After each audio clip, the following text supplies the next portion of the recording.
Olá, pessoal, boa tarde. Oi, Lúcia. Olá, boa tarde, Patrícia. Bem-vinda. Obrigada. Bem-vindes todos e todas que estão aqui presentes, né? E que também a nossa audiência, porque a gente vai deixar esse encontro gravado para que outras pessoas possam acompanhar o processo, que é um processo aberto, democrático, de escuta e de fala. Então, né, para quem quiser se interessar sobre o projeto Mude com Elas, que está fazendo esse encontro hoje, de reflexão, entre em contato com a gente, venha visitar a Ação Educativa, né, que fica aqui na Rua General Jardim, em São Paulo, no bairro da Santa Cecília, Vila Buarque. E eu estou muito honrada, emocionada aqui com esse encontro potente de mulheres muito, enfim, que fazem a diferença, né? Primeiro, saudar a nossa equipe que está aqui presente, né? Que é a Bia, intérprete, né? Tainara também que está aqui. Então, agradecer imensamente vocês nessa parceria. Agradecer as nossas convidadas, né, que eu vou apresentar daqui a pouco também, a nossa equipe aqui da Ação Educativa, Patrícia, né, que é a nossa parceira da Câmara de Comércio Brasil-Alemanha, a Natália, muito obrigada pela presença também. E dizer que é isso, a gente vai começar essa jornada através desse 7º encontro de reflexão do Mude com Elas, que é um projeto que tem como objetivo e grande missão enfrentar a questão das desigualdades de acesso ao trabalho de jovens mulheres negras na cidade de São Paulo, no Brasil e no mundo, né? Enfim, a gente poder dizer o que a gente quer fazer quando crescer, desse direito, né? De fazer escolhas no mercado de trabalho, com o que quer trabalhar, onde quer trabalhar e com qual dignidade, né? Quer trabalhar também.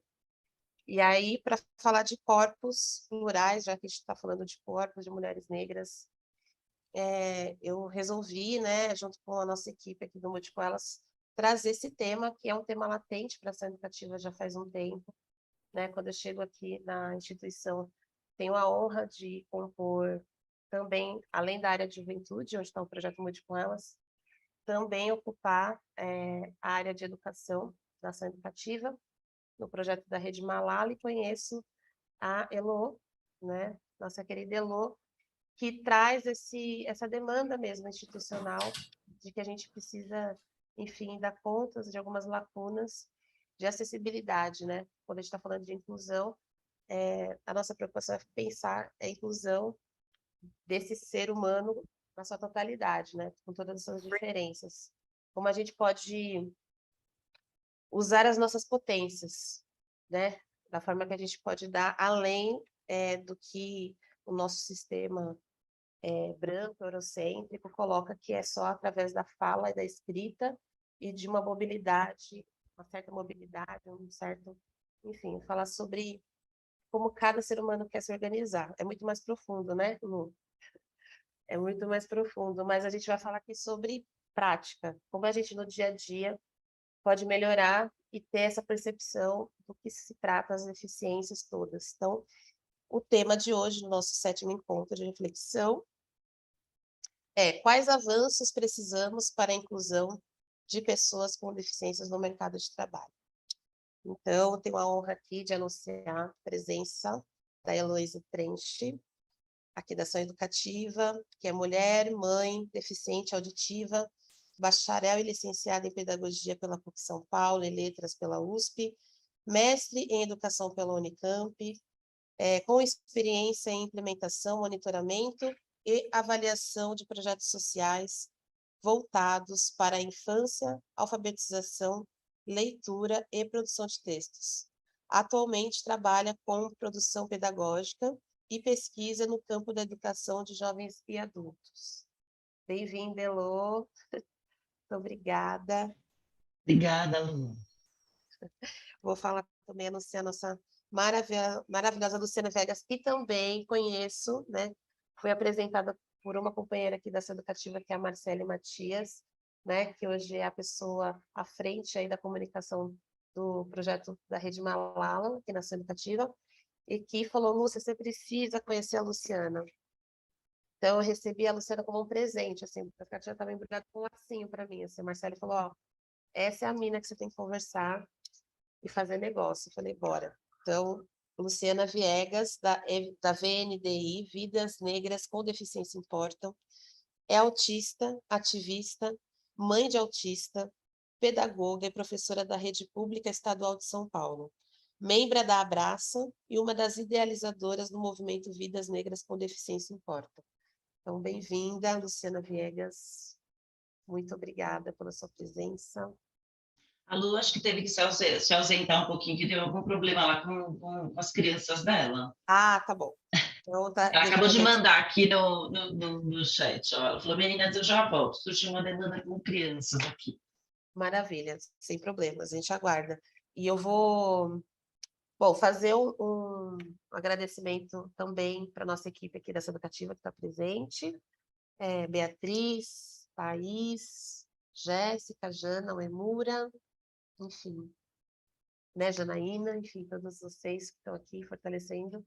E vou me autodescrever, inclusive isso eu acho que isso faz parte também das coisas que eu quero conversar hoje com, né, tanto com a Elô quanto com a Luciana, que são esses protocolos, né, que a gente começou a perceber desde a inclusão de Libras em todos os eventos, mas também essa questão que a gente estava falando um pouquinho antes de começar aqui na sala, sobre essa questão da legendagem, ter uma pessoa destacada para fazer só isso também. E essa questão da autodescrição que a gente começou a perceber em algumas lives, né, que a galera sempre fazia. Respira aí, Lu. Aí a gente faz, mas assim, mas num lugar muito de copiar o outro, né? Que é de bom tom a gente fazer isso, mas eu acho que tem todo um porquê e eu acho legal depois a Luciana comentar sobre essa importância da autodescrição, né? Então, eu vou começar a minha aqui. Eu sou uma mulher cis, de pele preta, retinta, de dreads. Não dá para ver aqui minha roupa, estou com um brinco de pingente azul, né? E estou aqui numa janela que está batendo um raio de sol fortíssimo, eu estou adorando, inclusive. Passo a palavra, então, para você, Lu, né? Depois eu vou passar para a Elô também comentar e falar um pouquinho. Mas essa dúvida é real, assim, sobre essa questão né? De como a gente começa a pensar o protocolo para a gente poder conseguir melhorar nossa comunicação. Peço desculpas pela corridinha aqui, mas é que justamente tem a ver com o autismo do meu filho. Ele tem um ritual para sair de casa e quem arruma ele sou eu. E aí ele foi sair agora. Se eu não faço esse ritual, não ia dar certo a saída. Então, tive que parar um tempo para fazer isso. Correndo, voltei. Eu sou a Luciana Viegas, eu sou autista, sou uma mulher negra, de dread, estou com um dread preso, né? Porque tá muito calor em São Paulo. Uso óculos, estou com um fone branco e uma blusa, né? Uma regatinha de alça preta. E o meu fundo de tela é uma parede branca, só que tá com alguns rabiscos, mas eu deixo ofuscado na tela. Por quê? Porque nem todo mundo entende a arte abstrata que o meu filho fez nas paredes da minha casa. Então, eu tenho que sempre explicar. Então, aí eu deixo já assim, até eu conseguir pintar isso daqui. Porque, para mim, tá ótimo, mas falam que não é arte, né? Mas eu sempre deixo aqui, assim. Já posso começar, Lu? Provocando? Posso, né? Você Lu, tá você está mutada. mutada. Caraca, tô mutada. Elô, se você quiser falar um pouquinho também, né? Acho que fazer também essas boas-vindas, viu, Lu? Enquanto você vai bebendo uma água, você pegar uma água, respira aí. É. Mas sobre essa questão mesmo, né, da sua história de vida e também essa experiência de estudar e estar na educação e o que você aponta aí como caminhos possíveis para a gente melhorar, né, as nossas práticas diárias e tudo mais, com essa percepção. Tá bom. Gente, boa tarde. Então, todo mundo já sabe que eu sou Heloísa. Eu sou uma mulher loira, branca, estou vestindo uma blusa preta e usando um fone de ouvido desses grandões, assim. Como que chama esse fone de ouvido? Eu não lembro qual que é o nome dele, esse fone de ouvido É tipo um grande. Headphone. É tipo um headphone, Isso, headphone, tipo headset. headphone. Isso. E tem um sofá cinza atrás de mim e 2 almofadas azuis. Bom, gente, falar um pouco aqui, que fiquei pensando assim, o que que eu vou falar, né? Eu acho que vale a pena eu resgatar um pouco minha história de vida, assim, como que foi. Eu me descobri deficiente, né? Porque eu acho que assim como muitas pessoas negras se descobrem negras, a gente também se descobre deficiente, né? A gente sabe lá que tem alguma coisinha ali, mas a gente se descobre mesmo e se identificar como deficiente tem todo um processo, né, para isso. Eu nasci deficiente, auditiva, né, tenho uma perda, que é uma perda, vamos dizer assim, grave, mas eu tive um privilégio enorme de ter nascido na família, de ser filha de uma fonoaudióloga, né? Então, casa de ferreira, espeta de pau, mais ou menos, porque eu tive alguns benefícios com isso, outras coisas deu ruim, outras coisas deu certo, né? Então, eu desde pequena, a minha mãe sempre foi uma fonoaudióloga que acreditava muito na importância da oralização das crianças surdas, aquelas que tinham a possibilidade, né, de se oralizarem. E eu desde pequena eu me lembro assim, deitada na cama, minha mãe conversando com a minha irmã e eu fazendo leitura labial. E aprendi a fazer leitura labial até de ponta cabeça, uma coisa que eu fui aprendendo. E durante a minha infância eu não precisei assim usar o aparelho. Eu lembro que na minha época o uso de aparelho era uma coisa muito complicada, porque você tinha uma adaptação muito grande. O aparelho ele não era um aparelho assim bacana, que tinha um som bom, era um som metalizado, enfim, tinha toda uma adaptação e eu quando pequena eu decidi não usar. Eu passei toda a minha infância, minha adolescência sem usar, sem saber aí o que eu estava, vamos dizer assim, perdendo, né? Porque as conversas aconteciam atrás de mim e eu não estava ouvindo, eu perdi algumas coisas, né? Mas quando a gente é criança e a gente é adolescente, ainda a gente está descobrindo o mundo, tudo isso vai passando e vai constituindo a gente, né? Quando eu comecei a trabalhar, aí o bicho começou a pegar. Por quê? Porque a gente começa a trabalhar e a gente começa a perceber a importância de algumas responsabilidades, a gente também começa a se cobrar mais, né? De querer ser uma pessoa mais perfeita, a gente vai entrando toda nessa onda, que é uma onda mesmo capitalista de ser, né? De corpos perfeitos, corpos ideais, que devem atender aí um padrão, né? E aí eu comecei a buscar isso e querer perceber que eu não estava dando conta. Então eu comecei a trabalhar em sala de aula e eu ficava extremamente exaurida, mas muito cansada, porque eu ficava tentando dar conta de ouvir todas as crianças, todos os adultos.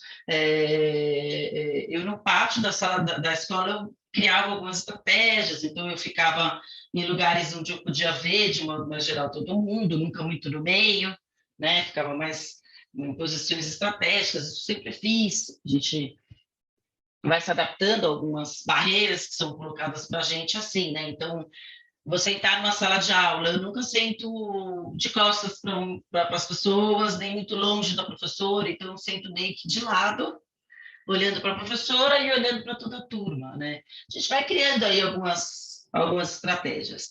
Mas lá, pelas tantas, quando eu comecei a trabalhar numa ONG, né, que eu saí da sala de aula, que eu já não estava mais aguentando, assim, que era muito cansativo para mim, era demais. Eu fui trabalhar numa ONG e eu comecei a observar que eu ouvia algumas mulheres, mas eu não ouvia o que um homem que trabalhava com a gente falava. Era muito difícil para mim. E aí eu comecei a investigar e eu falei, bom, acho que eu vou tentar o aparelho, porque se a minha perda é uma perda para o som grave, bom, vai ver que eu colocando o aparelho eu consigo dar conta de ouvir melhor, né? E aí eu pus o aparelho, tive todo um processo de me adaptar ao aparelho. Quando eu pus o aparelho, eu pus um aparelho bem pequeno, porque esteticamente para mim era muito complicado colocar um aparelho grande, né? E tudo isso foi uma construção para mim, né? Falei, não, gente, por que que eu vou deixar de ouvir, deixar de ter um aparelho bom só porque esteticamente eu vou estar com um aparelho ali no meu ouvido, né? Qual é o problema que tem nisso? Isso foi uma construção para mim, né? Eu hoje eu não abro mão de jeito nenhum de ter meu aparelho. Eu estou aqui com um aparelho, que é um aparelho externo, uma qualidade muito melhor do que aquele que é o intracanal, né? Mas foi tudo uma construção para mim, né? Eu, é, eu tive casos, por exemplo, numa escola em que eu trabalhei, né? E que a coordenadora falou para mim que não dava para eu ser professora porque tinha uma criança que havia caído atrás de mim e eu não tinha ouvido o choro da criança atrás de mim, né? Eu saí daquele emprego assim muito mal, né? Me sentindo extremamente culpada, né? Nossa, como que eu posso, né?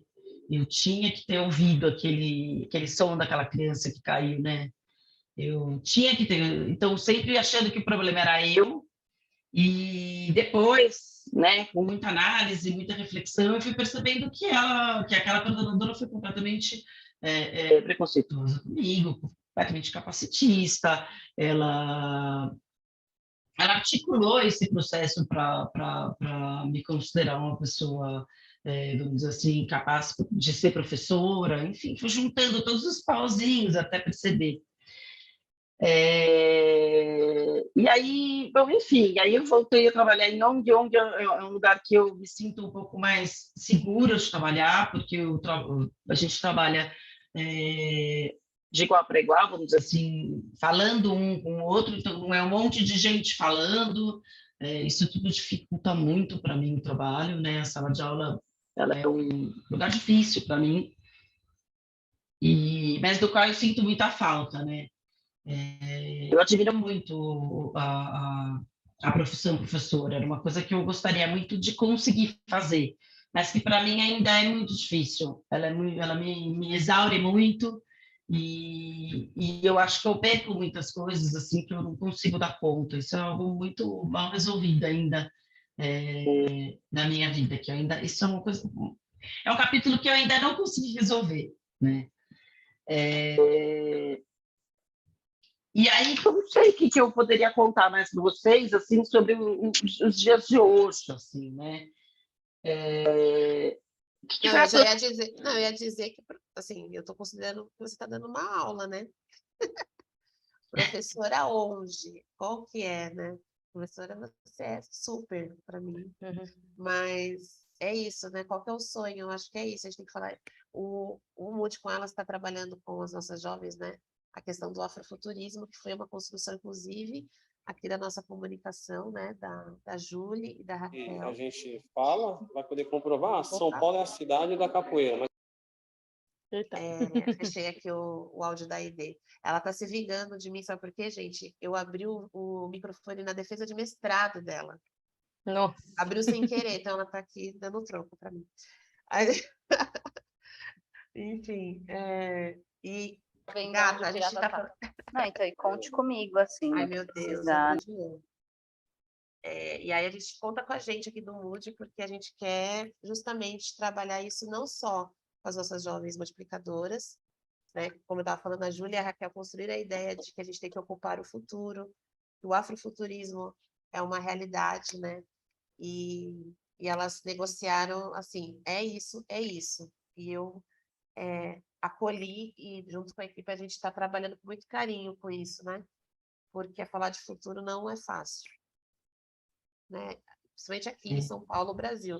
Talvez outros lugares do mundo e do Brasil o pessoal fale de sonho com mais leveza, né? Consegue projetar coisas boas e futuros menos apocalípticos e pessimistas, né? Porque realmente, para nós, povo preto, principalmente, a gente não trabalha com a ideia de utopia, a gente trabalha com a ideia de sankofa, de retorno, né? Então é diferente.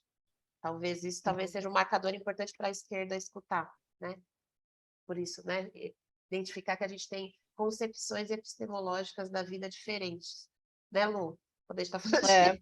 de diversidade, Não, a gente é, está falando disso também. Então, por exemplo, é, essa construção de ser professora, talvez já é, mas assim, você está querendo se enquadrar, né, num modelo, e esse modelo não precisa ser esse, né?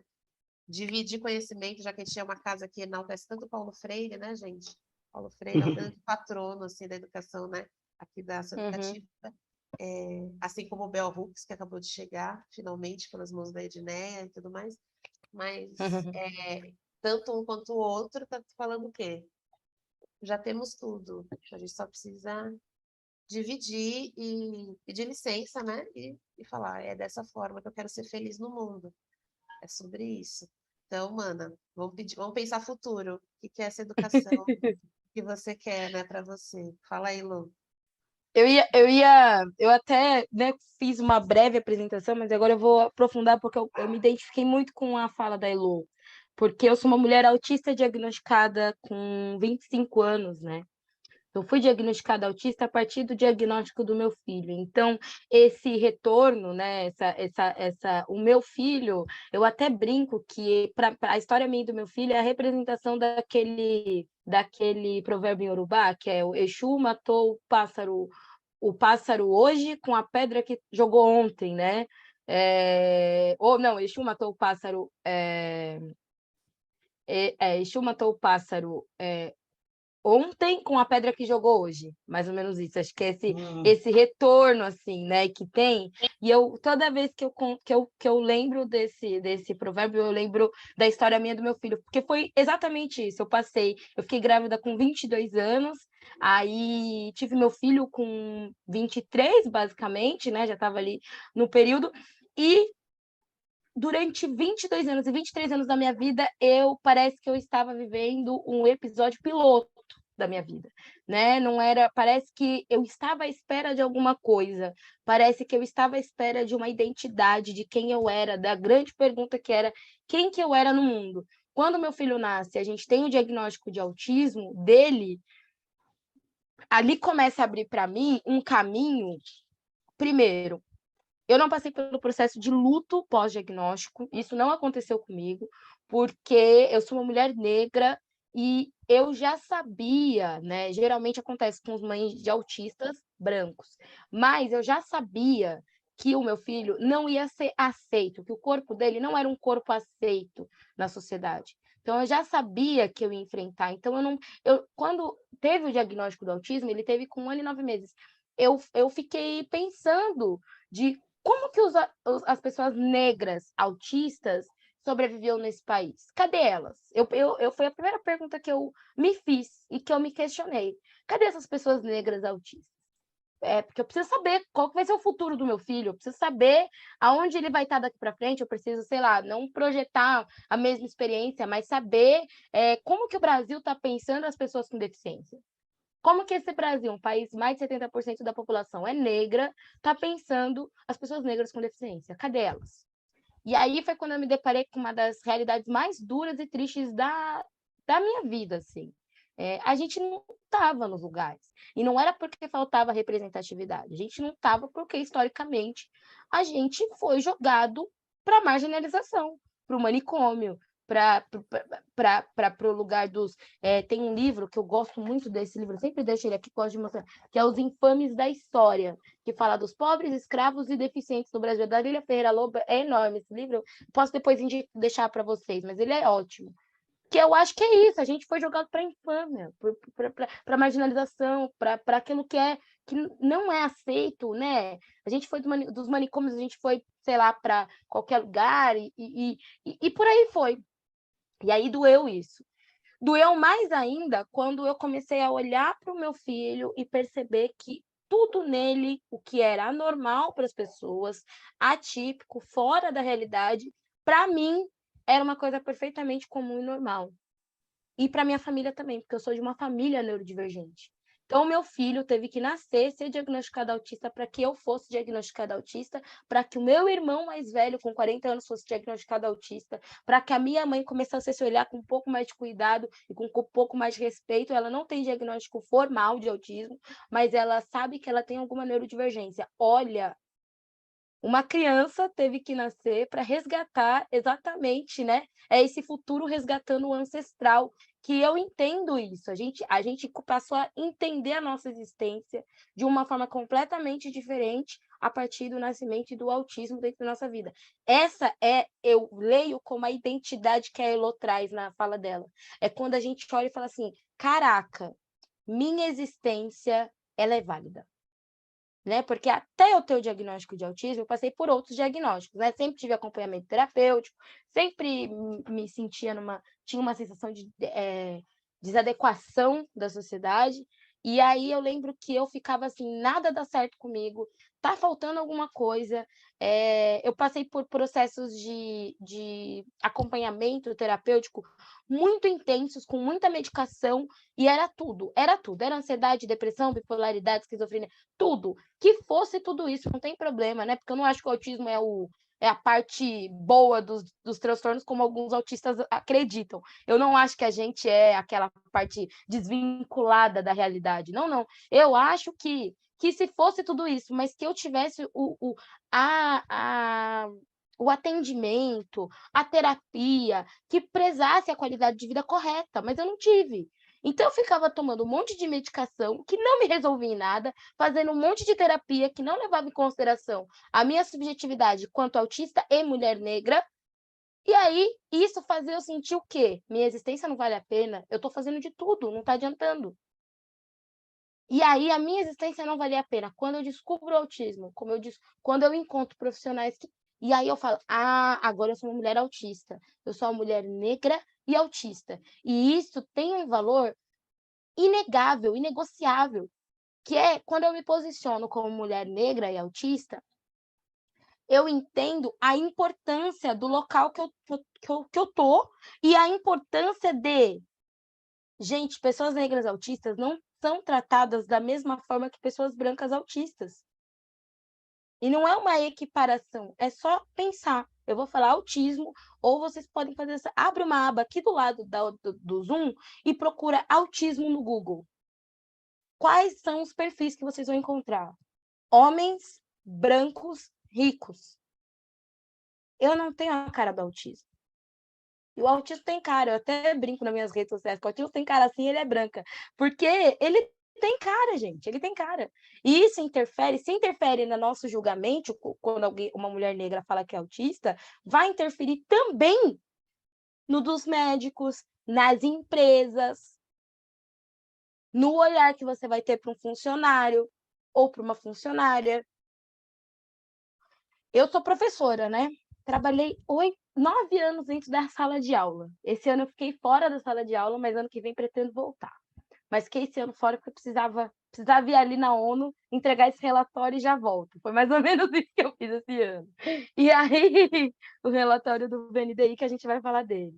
E aí, eu lembro que a sala de aula era exaustiva para mim. Ela me curava e adoecia, curava, adoecia, curava, adoecia, curava, adoecia. E aí eu lembro que os outros professores... E aí eu lembro de uma questão de salário mesmo, né? Eu não conseguia ter 2 empregos, eu não conseguia ter 2 turnos.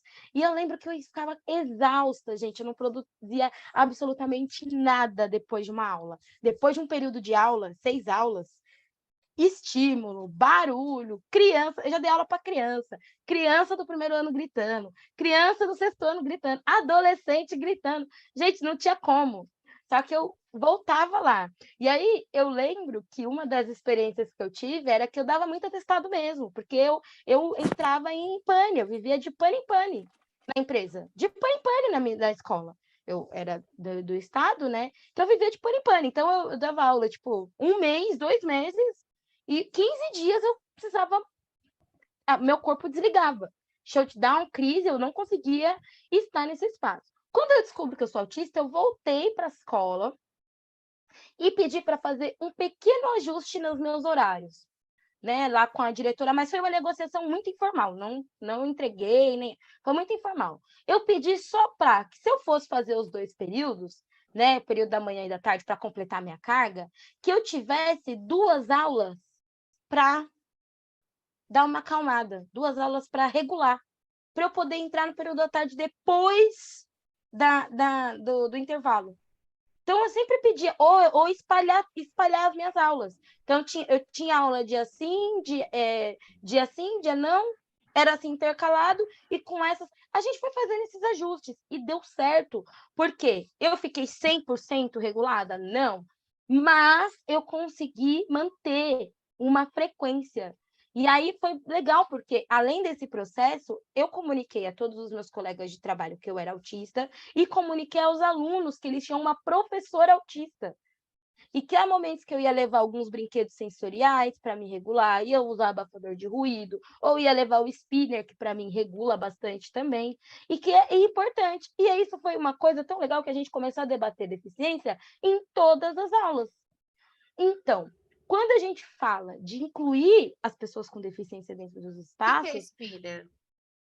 o spinner é um. Ai, meu Deus. É um. Sabe o que as crianças usam bastante? Que você segura e gira. Você segura assim e gira com o dedo e fica rodando. Já viu de metal?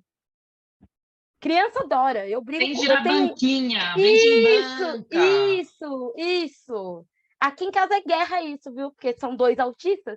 Dois autistas, ou mais uma criança, só meu marido que fica, meu Deus, vocês estão brigando por causa de um spinner. E aí fica, eu pego meu spinner, meu filho pega os dois, assim, pega o meu, pega o dele e fica brincando. Aí eu espero ele dormir para pegar o spinner de volta para poder me regular. Mas é isso, assim, a gente vai construindo estratégias. E aí uma das coisas que eu acho que é importante a gente pensar é que inclusão, ela passa pelo afeto. Não dá para a gente pensar em inclusão se a gente não ter afeto. Quando a gente abriu aqui, que tinha essa questão da legenda, que aí a gente pensa assim, então, por que no VNDI a gente faz a legenda não só automática, mas a gente transcreve as legendas, a gente reveza? Primeiro, porque a inclusão, a acessibilidade, ela precisa ser uma responsabilidade coletiva. Porque se for só de uma pessoa, só do Estado, só de uma pessoa, só de uma coisa, obviamente que a gente tem que pensar políticas públicas de acessibilidade. Mas se for só de uma pessoa, ou só do Estado, ou só de não sei o quê, ela passa a ser personalizada. E aí, por exemplo, na sala de aula ou na empresa, eu passo a ser a pessoa da inclusão. Eu era professora de inclusão, eu não era professora. Eu era professora de português, professora de Libras, professora de projeto de vida, e eu era professora de inclusão. Todas as crianças com deficiência do mundo iam para minha sala, faziam tudo comigo. E aí, assim, a mesma realidade é enfrentada dentro das empresas. Por quê? Vira a pessoa que toma conta das pessoas com deficiência. E não pode ser assim. Precisa ser acessibilidade coletiva. E aí, por que a gente fala dessa questão da coletividade? Lá no VNDI, por exemplo, a gente tem a prática de transcrever. Cada um transcreve. A cada vez que o outro está falando, a gente faz um rodizinho lá e cada um transcreve essa fala, né? Primeiro, a gente trabalha nessa questão. A coletividade, hoje em dia, a gente não precisa mais pensar em rodízio, quem vai transcrever, quem não. Tá lá, jogou imagem no grupo, jogou vídeo no grupo, jogou qualquer coisa, a transcrição vem. Não precisa ser daquela pessoa que passou aquele conteúdo. Ela passa a ser coletiva. Segundo, a gente passa a ficar mais atento, porque a partir do momento em que eu estou falando, que eu estou dando a minha opinião ou expressando, eu preciso saber que tem outras pessoas que podem me ouvir de outra forma, que podem me enxergar de outra forma. Isso é afeto. Você constrói uma relação de afeto através da acessibilidade. Então, qual que é o grande desafio disso tudo? É pensar a acessibilidade para além da metodologia. É não ter medo de se descrever. As pessoas com deficiência não vão fechar a câmera na sua cara e sair. A gente não vai simplesmente, aqui não tem acessibilidade, não quero falar com vocês mais. Não vai acontecer isso. Sim, a gente se enche um pouco o saco, desculpa a palavra, mas enche um pouco o saco. A gente tem que ficar exigindo o tempo todo acessibilidade. Às vezes a gente é bravo mesmo. É porque a gente fala muitas vezes a mesma coisa. Não sei se a Elô vai concordar comigo. A gente fica meio bravo, né? A gente endurece um pouco. Eu tô aqui, assim, porque para mim estava me incomodando já. Eu já estava incomodada com a minha ignorância. Sabe? Não, então, E exatamente. aí, quando você olha para o lado, você vê que, né, que não existe, talvez onde você. Eu falei, vou catar a Elô aqui. que eu catei isso. Foi um negócio para mim que me atravessou, assim. Eu não consigo ver gente com Te dor. afetou, te E afetou, essa coisa e a te repetição, e afetou. assim, e a gente está falando, né, eu estou cuidando de um projeto que está falando de identidade, absolutamente, né? Isso. Mulheres negras, nananana. E aí assim, eu não consigo ficar alheia, né? E aí eu A falei, gente gente, costuma, a gente, cadê esse a gente corpo? costuma chamar isso do bichinho do anticapacitismo. Fechou, Deixa eu O, só- bich, o bichinho do anticapacitismo. Quando ele pica, a gente não dorme, a gente fica Já ali, era. ó. Já acabou para você. Você vai ficar Não, brigando. eu sou muito conformada. Acho que eu nasci muito conformada com o mundo que está aqui. Desde criança, eu era a criança que ia ficar junto na hora do recreio com a sala especial, eu andava com a galera da sala especial, sabe? E aí eu era zoada, Uhum, porque, sabe assim? sei bem. As minhas memórias são essas, né? Enfim, de ficar próximas dessas pessoas. E acho que compreender, né, que quando a gente amadurece e vê, justamente o que eu estava falando no início, que aos olhos, né, da pureza que não existe na natureza, todo mundo é deficiente mesmo, né? Todos nós somos deficientes, né? E a gente tem uma deficiência do afeto, que é justamente o que você está trazendo. Então não adianta falar que é Essa, capitalismo, racismo, sequerismo, mas não é. É falta de afeto porque nossos corpos são diversos. A natureza é exa diversa. é exatamente isso, Lu. Quando a gente. E aí, vamos ressignificar o termo deficiência, que Por eu acho que é favor. importante. A Convenção, né, de Direitos das Pessoas com Deficiência, dos meus amigos da ONU, que agora eu sou chique, sou amiga deles, os amigos da ONU, a gente luta muito para ressignificar esse termo, né, deficiência, disability, que dá a ideia de que é sobre falta. Então, falta um braço, falta uma perna, falta aqui, É uma falta lesão, audição. né? É como se fosse É, a ideia de falta de lesão. E foi isso, colocar isso, não sei se aí você vai concluir assim, mas colocar isso, a deficiência, ela não é mais uma falta, não é um problema da pessoa, mas é um problema social, gente. social. Gente, que sociedade que não tem uma pessoa com deficiência? Que sociedade é essa que a gente tem pessoas mais velhas, agora as idosas? Quem um dia não vai precisar de um cuidado? Quem um dia não vai. Quantos surdos nós não temos hoje por conta do uso de um fone de ouvido alto? Né? Então, assim, é muito injusto a gente colocar a responsabilidade toda da deficiência na falta, numa lesão de uma pessoa, né? É injusto, porque isso é uma coisa que é da sociedade. Ou a sociedade assume isso, ou a gente vai continuar nesse modelo, que é o modelo que a Lu, acho que provavelmente ia falar, que é aquele modelo anterior, que é o modelo em que a gente fica como pessoa, como deficiência, é aquela pessoa que tem que ficar isolada do mundo. Ela não serve para o mundo capitalista, porque ela não é produtiva, ela está beirando a loucura, então ela precisa ficar isolada. Enfim, não sei, Lu, desculpa eu te interromper, mas é que Não, foi ótimo. eu tentei. Não, mas é exatamente isso que vou complementar aqui. Não é sobre falta, porque assim, o que falta, a questão da falta nem sempre é falta, é diversidade. Os corpos são diversos. Então, por exemplo, vamos entender. Eu vou dar o exemplo da surdez, porque eu acho que é um exemplo muito maravilhoso em tese. Então, para a gente é perda auditiva, para as pessoas surdas é ganho sensorial. Cara, isso faz muito mais sentido. No autismo, por exemplo, a gente fala sobre neurodiversidade. A neurodiversidade, ela é basicamente está querendo dizer o seguinte: é um conceito novo, mas é um conceito que abraça a gente e que entende a deficiência como diversidade. Basicamente é o seguinte: cada pessoa experimenta e vivencia o mundo de forma única, através e aí, quando a gente fala experimenta e vivencia, não é no abstrato das experiências, são realidades sensoriais diversas. Então, a entrada no mercado, para mim, ela não vai ser igual de um cérebro de uma pessoa que não é autista. A entrada no mercado, eu percebo o mercado de uma forma completamente diferente. E é muito engraçado, porque essas coisas acontecem direto. O meu marido não tem deficiência, não tem neurodivergência, e aí a gente faz essas comparações às vezes.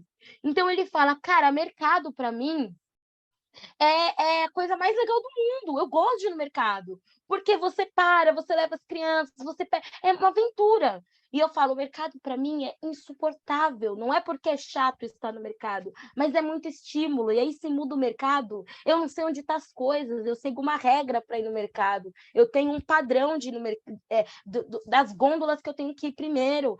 Se o dono do mercado decide mudar uma gôndola, é o terror. Eu tenho que chegar em casa e ficar deitada para poder me regular. Vou dar um exemplo básico. A gente estava saindo de casa, eu coloquei um macacão e o macacão arrebentou no meio da rua. Estava perto de casa. Eu podia ter voltado e trocado um macacão para poder voltar para o lugar que eu ia.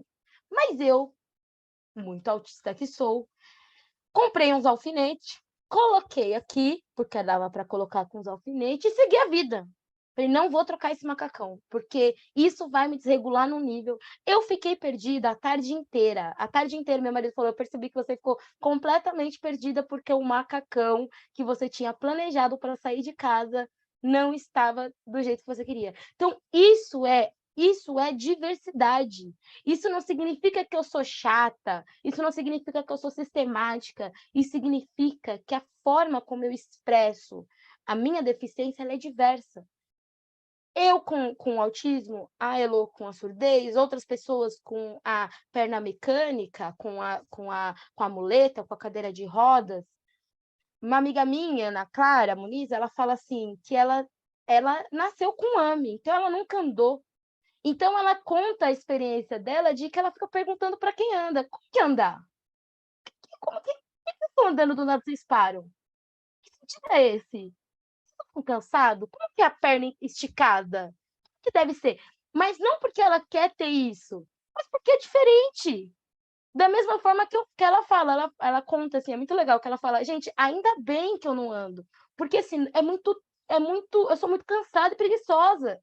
Se eu não andasse, eu ia ficar sentada de todo mesmo, se eu andasse. Então, ela traz essa, de muito rindo, né, que eu acho que é legal trazer um pouco dessa leveza para o debate, mas fazendo a gente pensar, pô, é verdade, cara, tem gente que não anda, tem gente que nunca andou.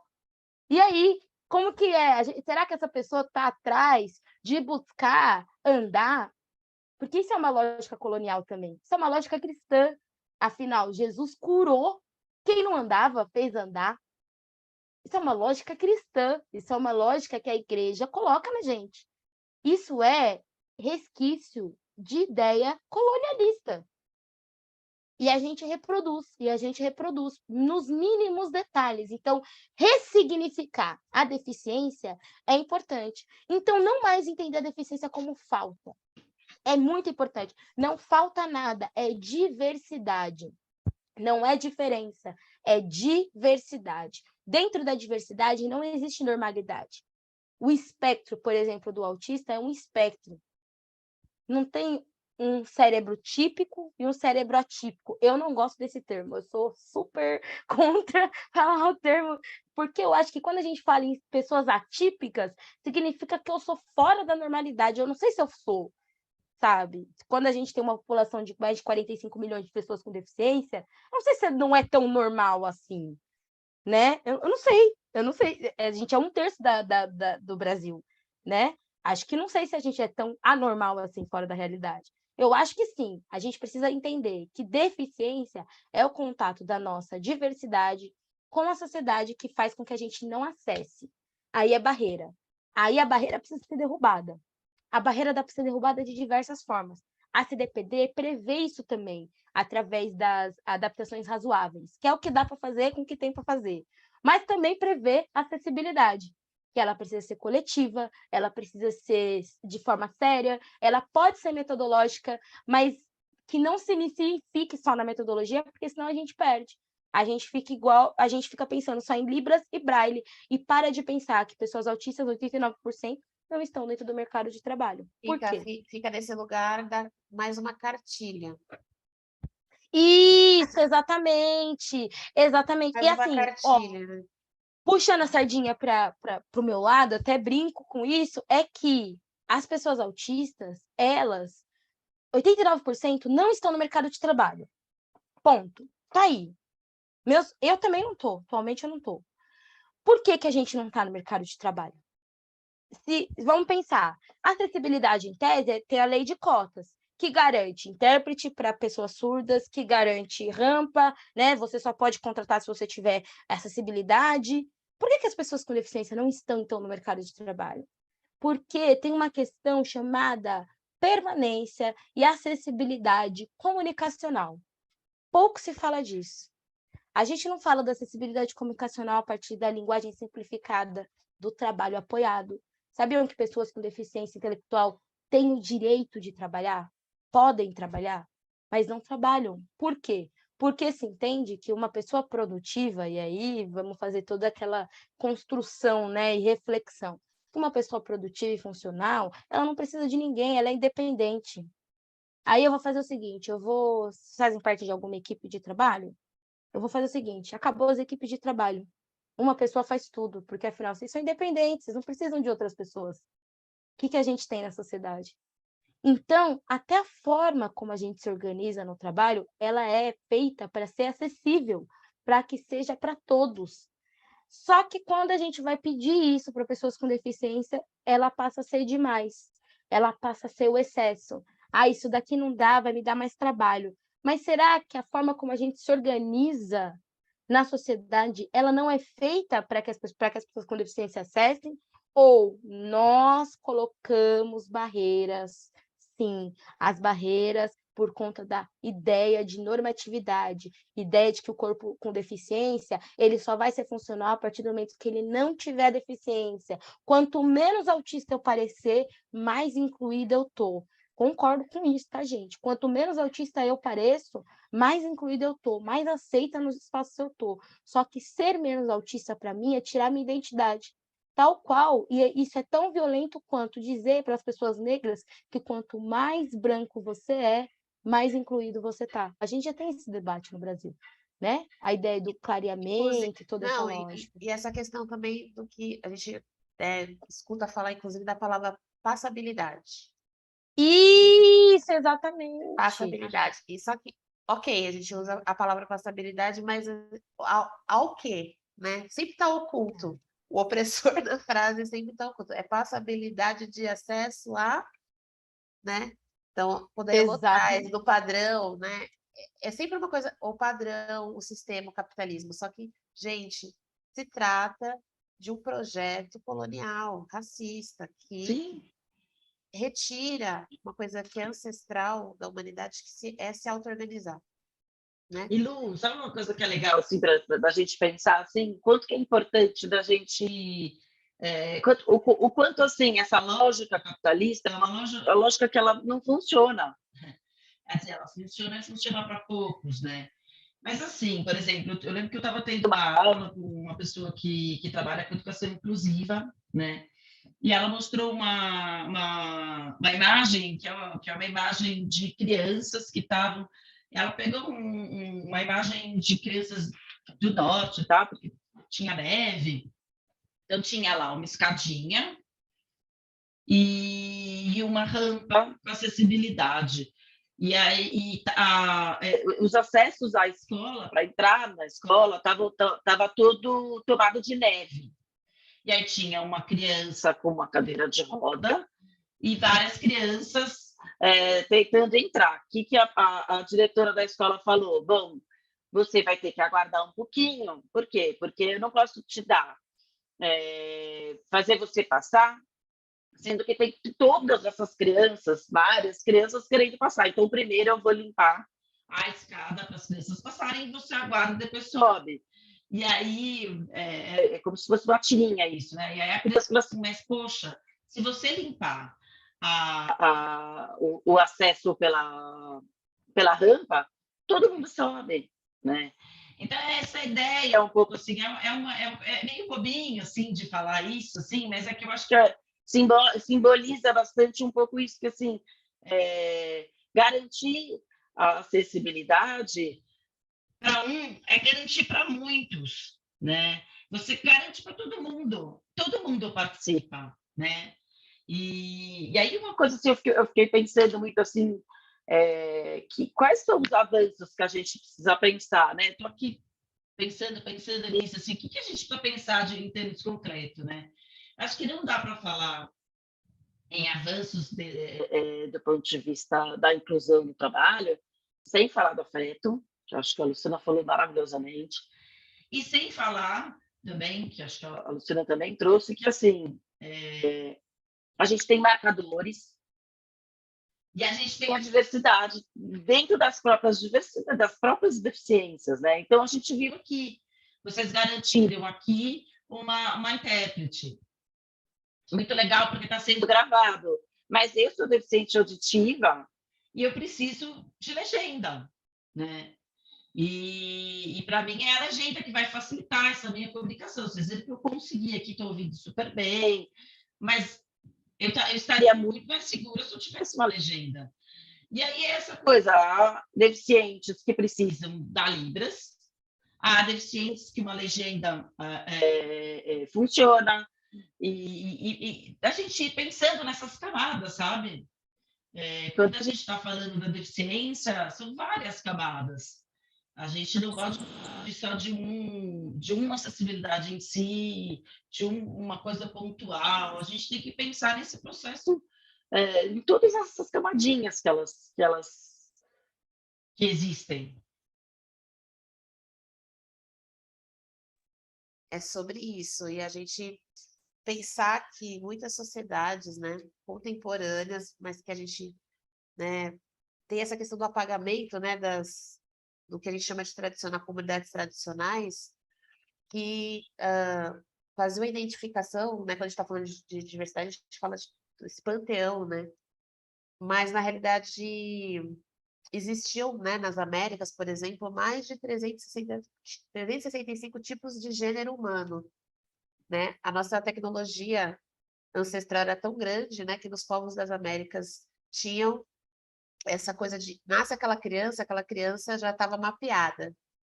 Quem era que estava ali? Do jeito que ela veio, enfim.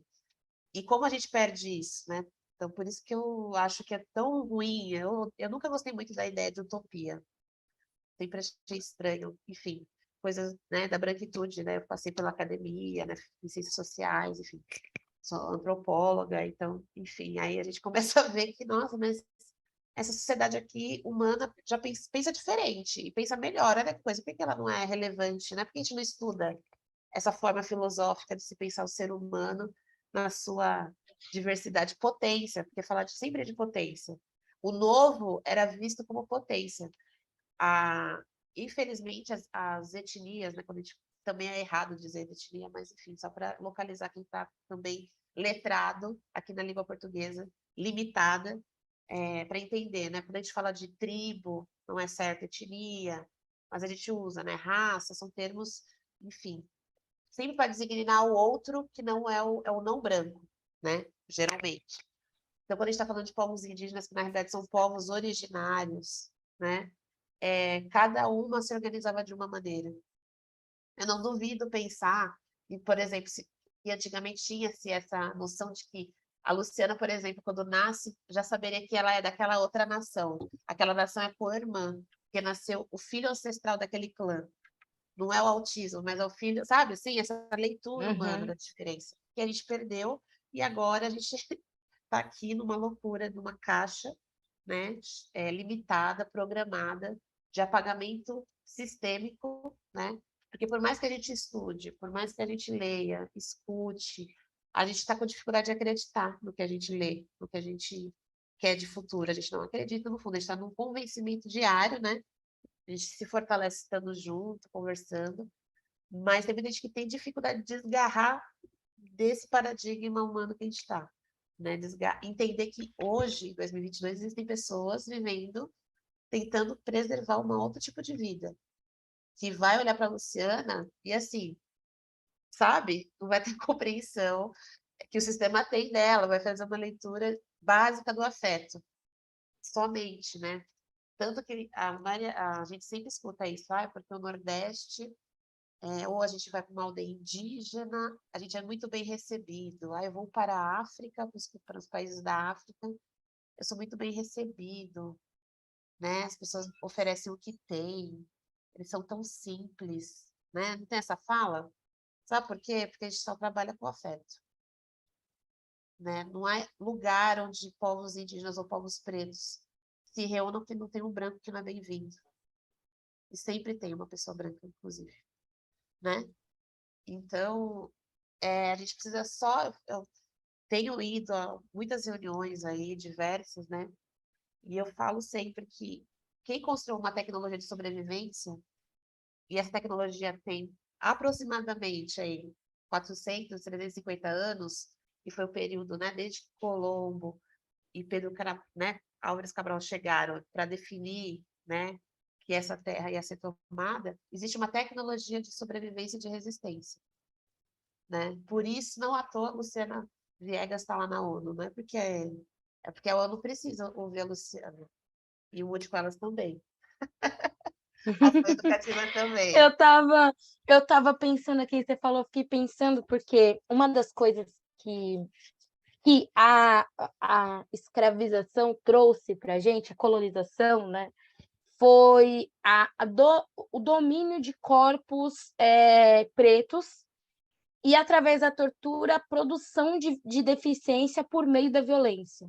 Então, assim, é como se a deficiência fosse quase que um castigo para as pessoas negras, porque elas passaram a ter deficiência a partir da violência e da tortura que sofreram através da colonização.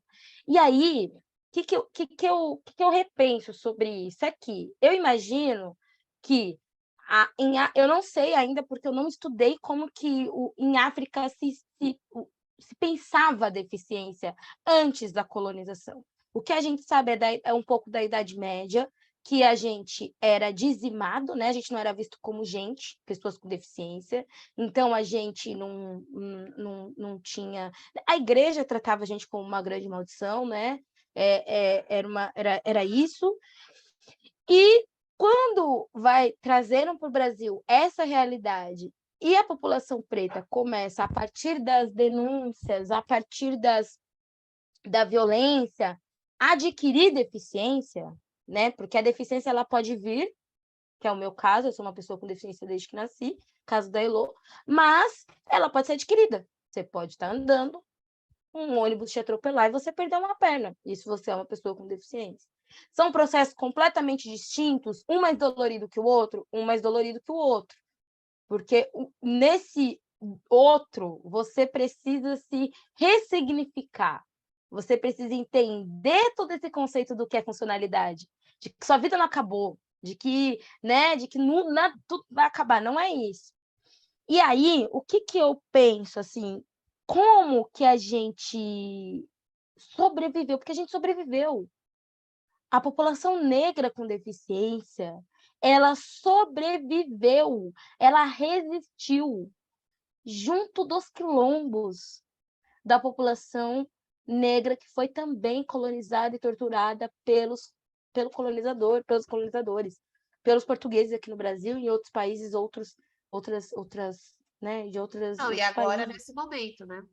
E resistimos, você entendeu? Então, e aí, não sei, talvez eu esteja divagando muito, mas eu acho que é importante a gente pensar e fazer esse recorte. Como que, para a gente, o processo de identidade de deficiência, ele é muito parecido e próximo com o processo que a Elô trouxe com o processo de racialização. Ele é muito parecido.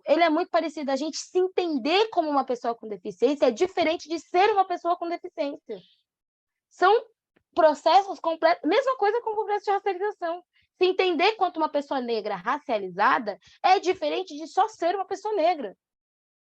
Por quê? Porque a gente tem aí exemplos, né? Temos exemplos enormes. Sérgio Camargo é um grande exemplo de uma pessoa negra que não tem um mínimo de noção de racialização do seu lugar, né? Chega até a ser desonesto com o que traz em pauta. E quando a gente pensa na deficiência, na pessoa negra com deficiência, a gente vê o quanto que a gente resistiu a esses processos. Por isso que eu acho muito importante se debater racismo e anticapacitismo. eu acho muito urgente. Eu acho que tem mais coisas que nos aproximam do que nos separam. Obviamente, existe sim uma lógica dentro do movimento tradicional de pessoas com deficiência, uma escolha política de não acolher a maior parte da população negra com deficiência, que é a população que tem deficiência psicossocial. No Brasil, houve. Falo aqui com tranquilidade, com um relatório nas minhas costas para dizer para vocês, houve uma escolha política. Sabemos que houve, né? Porque aí quando a gente está, na maior parte, com deficiência psicossocial, a gente tem uma grande parte de população negra, e essa população, ela não é estudada, ela não tem dados, ela não tem nada. Ela só é jogada dentro dos espaços e violentada.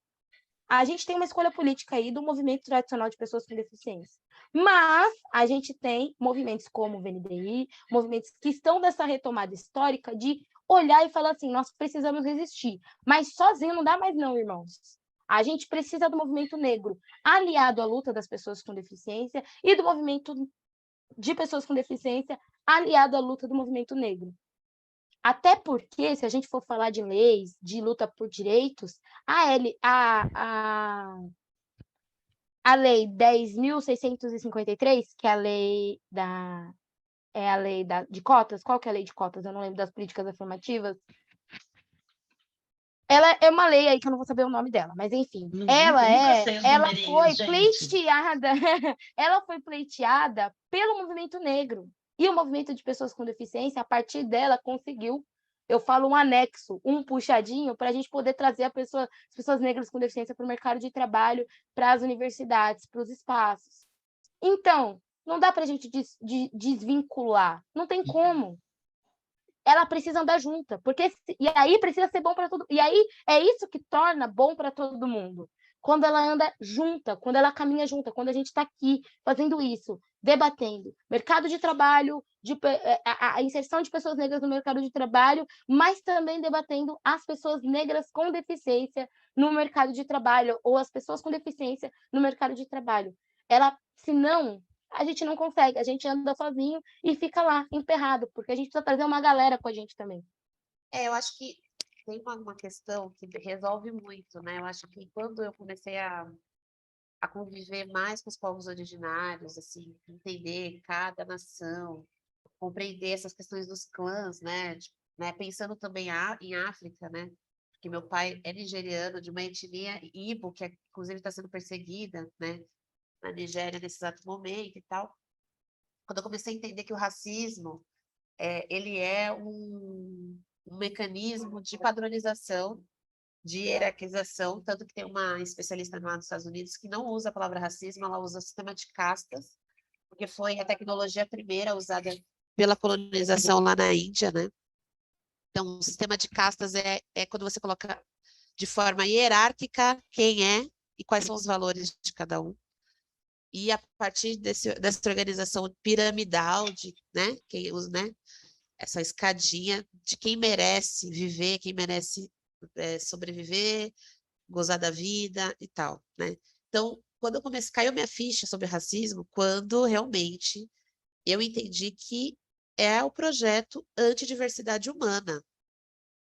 Tudo que sai fora da régua do padrão do ser humano, que é o padrão grego, né? Sempre quando eu lembro do que é o grande... Acho que tem dois símbolos muito grandes, né? Acho que a questão da Grécia, a reorganização, quando eles reorganizam a ancestralidade branca para provar a tese do colonialismo, que a gente, quando pensa a perfeição, é um corpo grego, né? E a questão do cristianismo também, roubando uma história africana, né? Que eu não sei se as pessoas sabem, a história real de Jesus, que não é essa que está sendo contada, mas enfim, você sequestra esse símbolo, esse corpo, embranquece, inclusive, e coloca ao lado também do deus grego, né? Então, a gente, quando pensa em ser humano, é isso que vai vir na nossa mente, né? A gente foi ensinado a isso. Tudo que sai fora dessa régua não cabe. Então, se fala diferente, se come diferente, se olha diferente, se anda diferente, se comunica, acabou. Isso é massificação de corpos, e eu insisto, inclusive, a dizer para as pessoas pararem de usar algumas nomenclaturas. porque eu acho que, assim, não adianta falar só que é capitalismo, gente, é uma tecnologia muito anterior, quando divide em gênero, por exemplo, mulher e homem, isso não existia, né? Então, assim, esse empobrecimento, e a gente acaba caindo na jogada e dando mais munição, né? Porque a academia não para de produzir em cima dessas nomenclaturas, né? E a gente acaba absorvendo elas que são mentirosas. Então, a gente precisa dar uma limpada. Então, tudo que não cabe no projeto é racismo. Não à toa que também a legislação da LGBTQIA+, fobia no Brasil é respaldada pela legislação também antirracista, né? Tá dentro, né? É considerado racismo a questão da LGBTQIA+, fobia. Porque é isso, quando você diferencia corpos, você está infringindo a lei, isso quando a gente está falando do Estado brasileiro. Mas a gente precisa ir além da legislação, né? O que é uma coisa também que eu insisto. A gente super quer que o Estado funcione, que a política pública exista. O Mude com Elas, inclusive, está aqui, a ED, que é a nossa advocacy, que está aqui também, que estava hoje lá na Câmara Municipal brigando para que a gente tenha orçamento para a juventude. Inclusive, Luciana, quero que você faça uma carta para que, dentro desse orçamento que a gente vai aprovar no ano de 2023, tenha uma rubrica específica para a cidade de São Paulo cuidar da juventude também, né? E a gente poder pensar tudo isso, né? A gente começar a pensar uma política real para essa juventude com deficiência, né? Em São Paulo.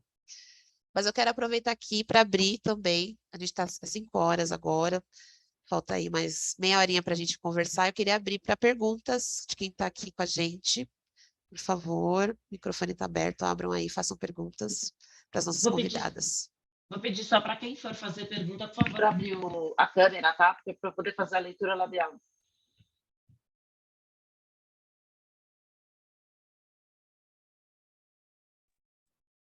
Aide, Patrícia, Natália, Jéssica, tem 2 Jéssicas, uma com K, uma com C. Janaína, Thaís, Jana, Laila, as próprias também, Maísa. Fiquem à vontade, gente, aproveitem esse momento para a gente poder pensar futuro, porque é sobre isso também.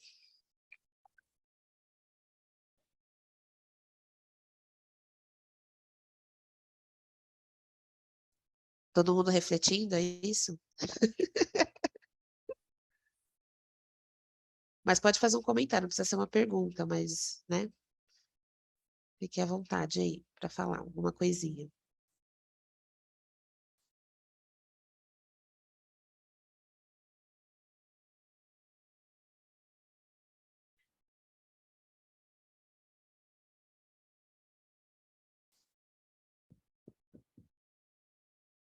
Ai, tá muito acho que tá muito quieto aqui. Eu vou fazer só um comentário. Eu estava aqui refletindo sobre um pouco da fala da Luciana, né? Sobre ela ter descoberto que ela tinha autismo depois de, né? Depois de passar pela puberdade, assim, depois de todo esse rolê que a gente... Porque é isso, né? A gente vai se descobrindo um pouco também dentro da puberdade, né? A gente vai descobrindo um pouco do que a gente gosta, as nossas características, enfim, centenas de coisas. E aí, eu tenho um afilhado também que foi diagnosticado com autismo faz pouco tempo, e, e é isso, né? Eu fico refletindo assim, tem na minha família também. Eu tenho um primo que eu estava conversando com a minha mãe, ele também foi diagnosticado agora, ele tem 27 anos, tem minha idade, e aí eu fiquei um pouco refletindo sobre isso, né? Quantas pessoas aí a gente tem no nosso dia a dia, a gente cruza com essas pessoas, seja na nossa vida, seja no trabalho, e às vezes acontecem algumas coisas e a gente trata de maneira muito rígida, né? Muitas vezes rígida, né? E a gente não consegue caracterizar isso como uma característica da pessoa mesmo, a individualidade dela.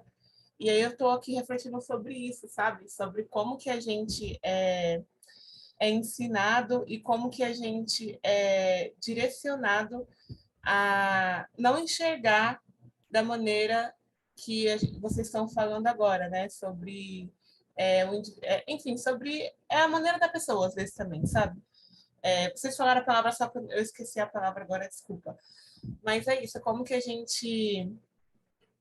Enfim, é isso, como que a gente é condicionado a não conseguir enxergar isso. A gente só... Eu falo isso porque é muito dentro da minha família mesmo, né? Minha irmã, ela tem um diagnóstico de depressão profunda e foi muito tempo de luta com a minha mãe para ela parar de ficar fazendo alguns comentários, como assim, isso é frescura. Isso daí tem que arrumar um trabalho, tem que arrumar alguma coisa para fazer. Isso daí é falta de que não tem que fazer. E aí também coisas que vinham da outra parte da família. Falta Deus.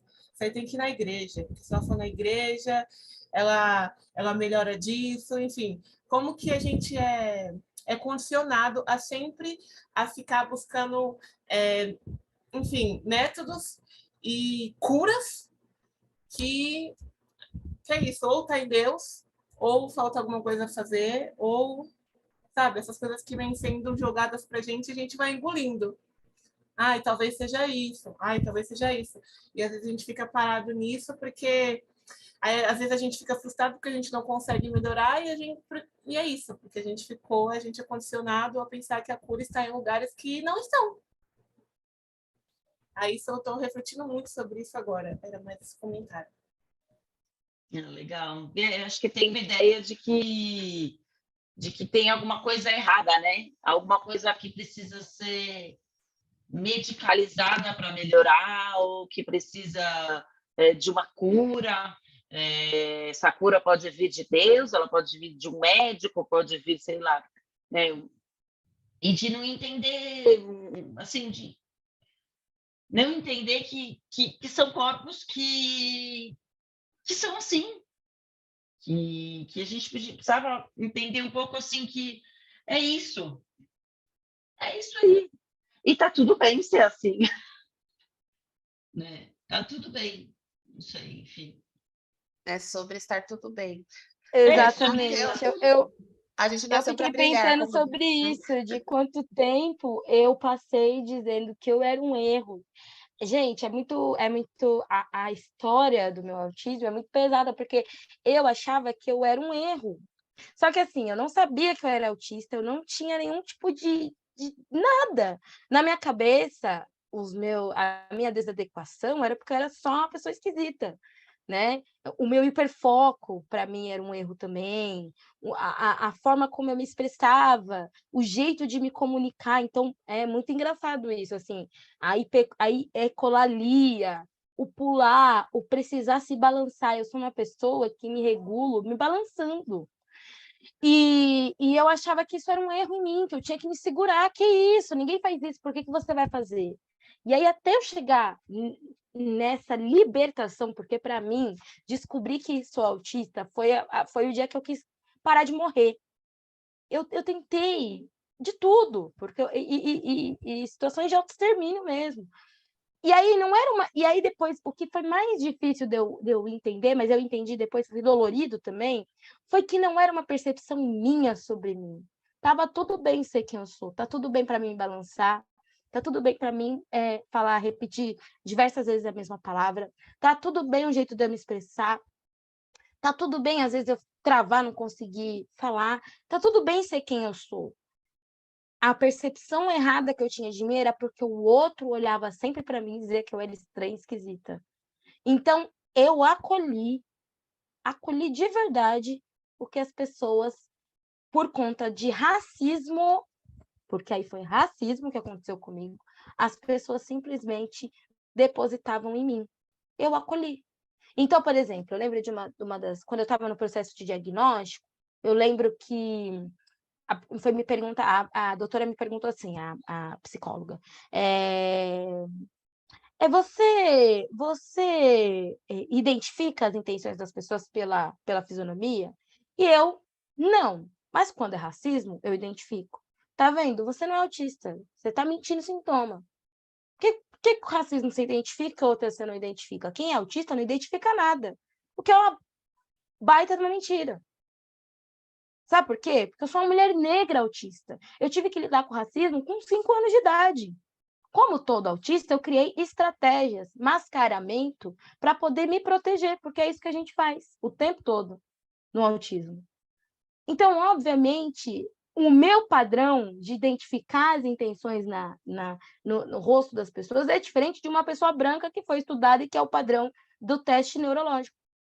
É diferente, porque não foi uma pessoa negra que foi estudada, foi só uma pessoa branca. Então, quando eu falei isso e a médica falou isso, eu era tratada.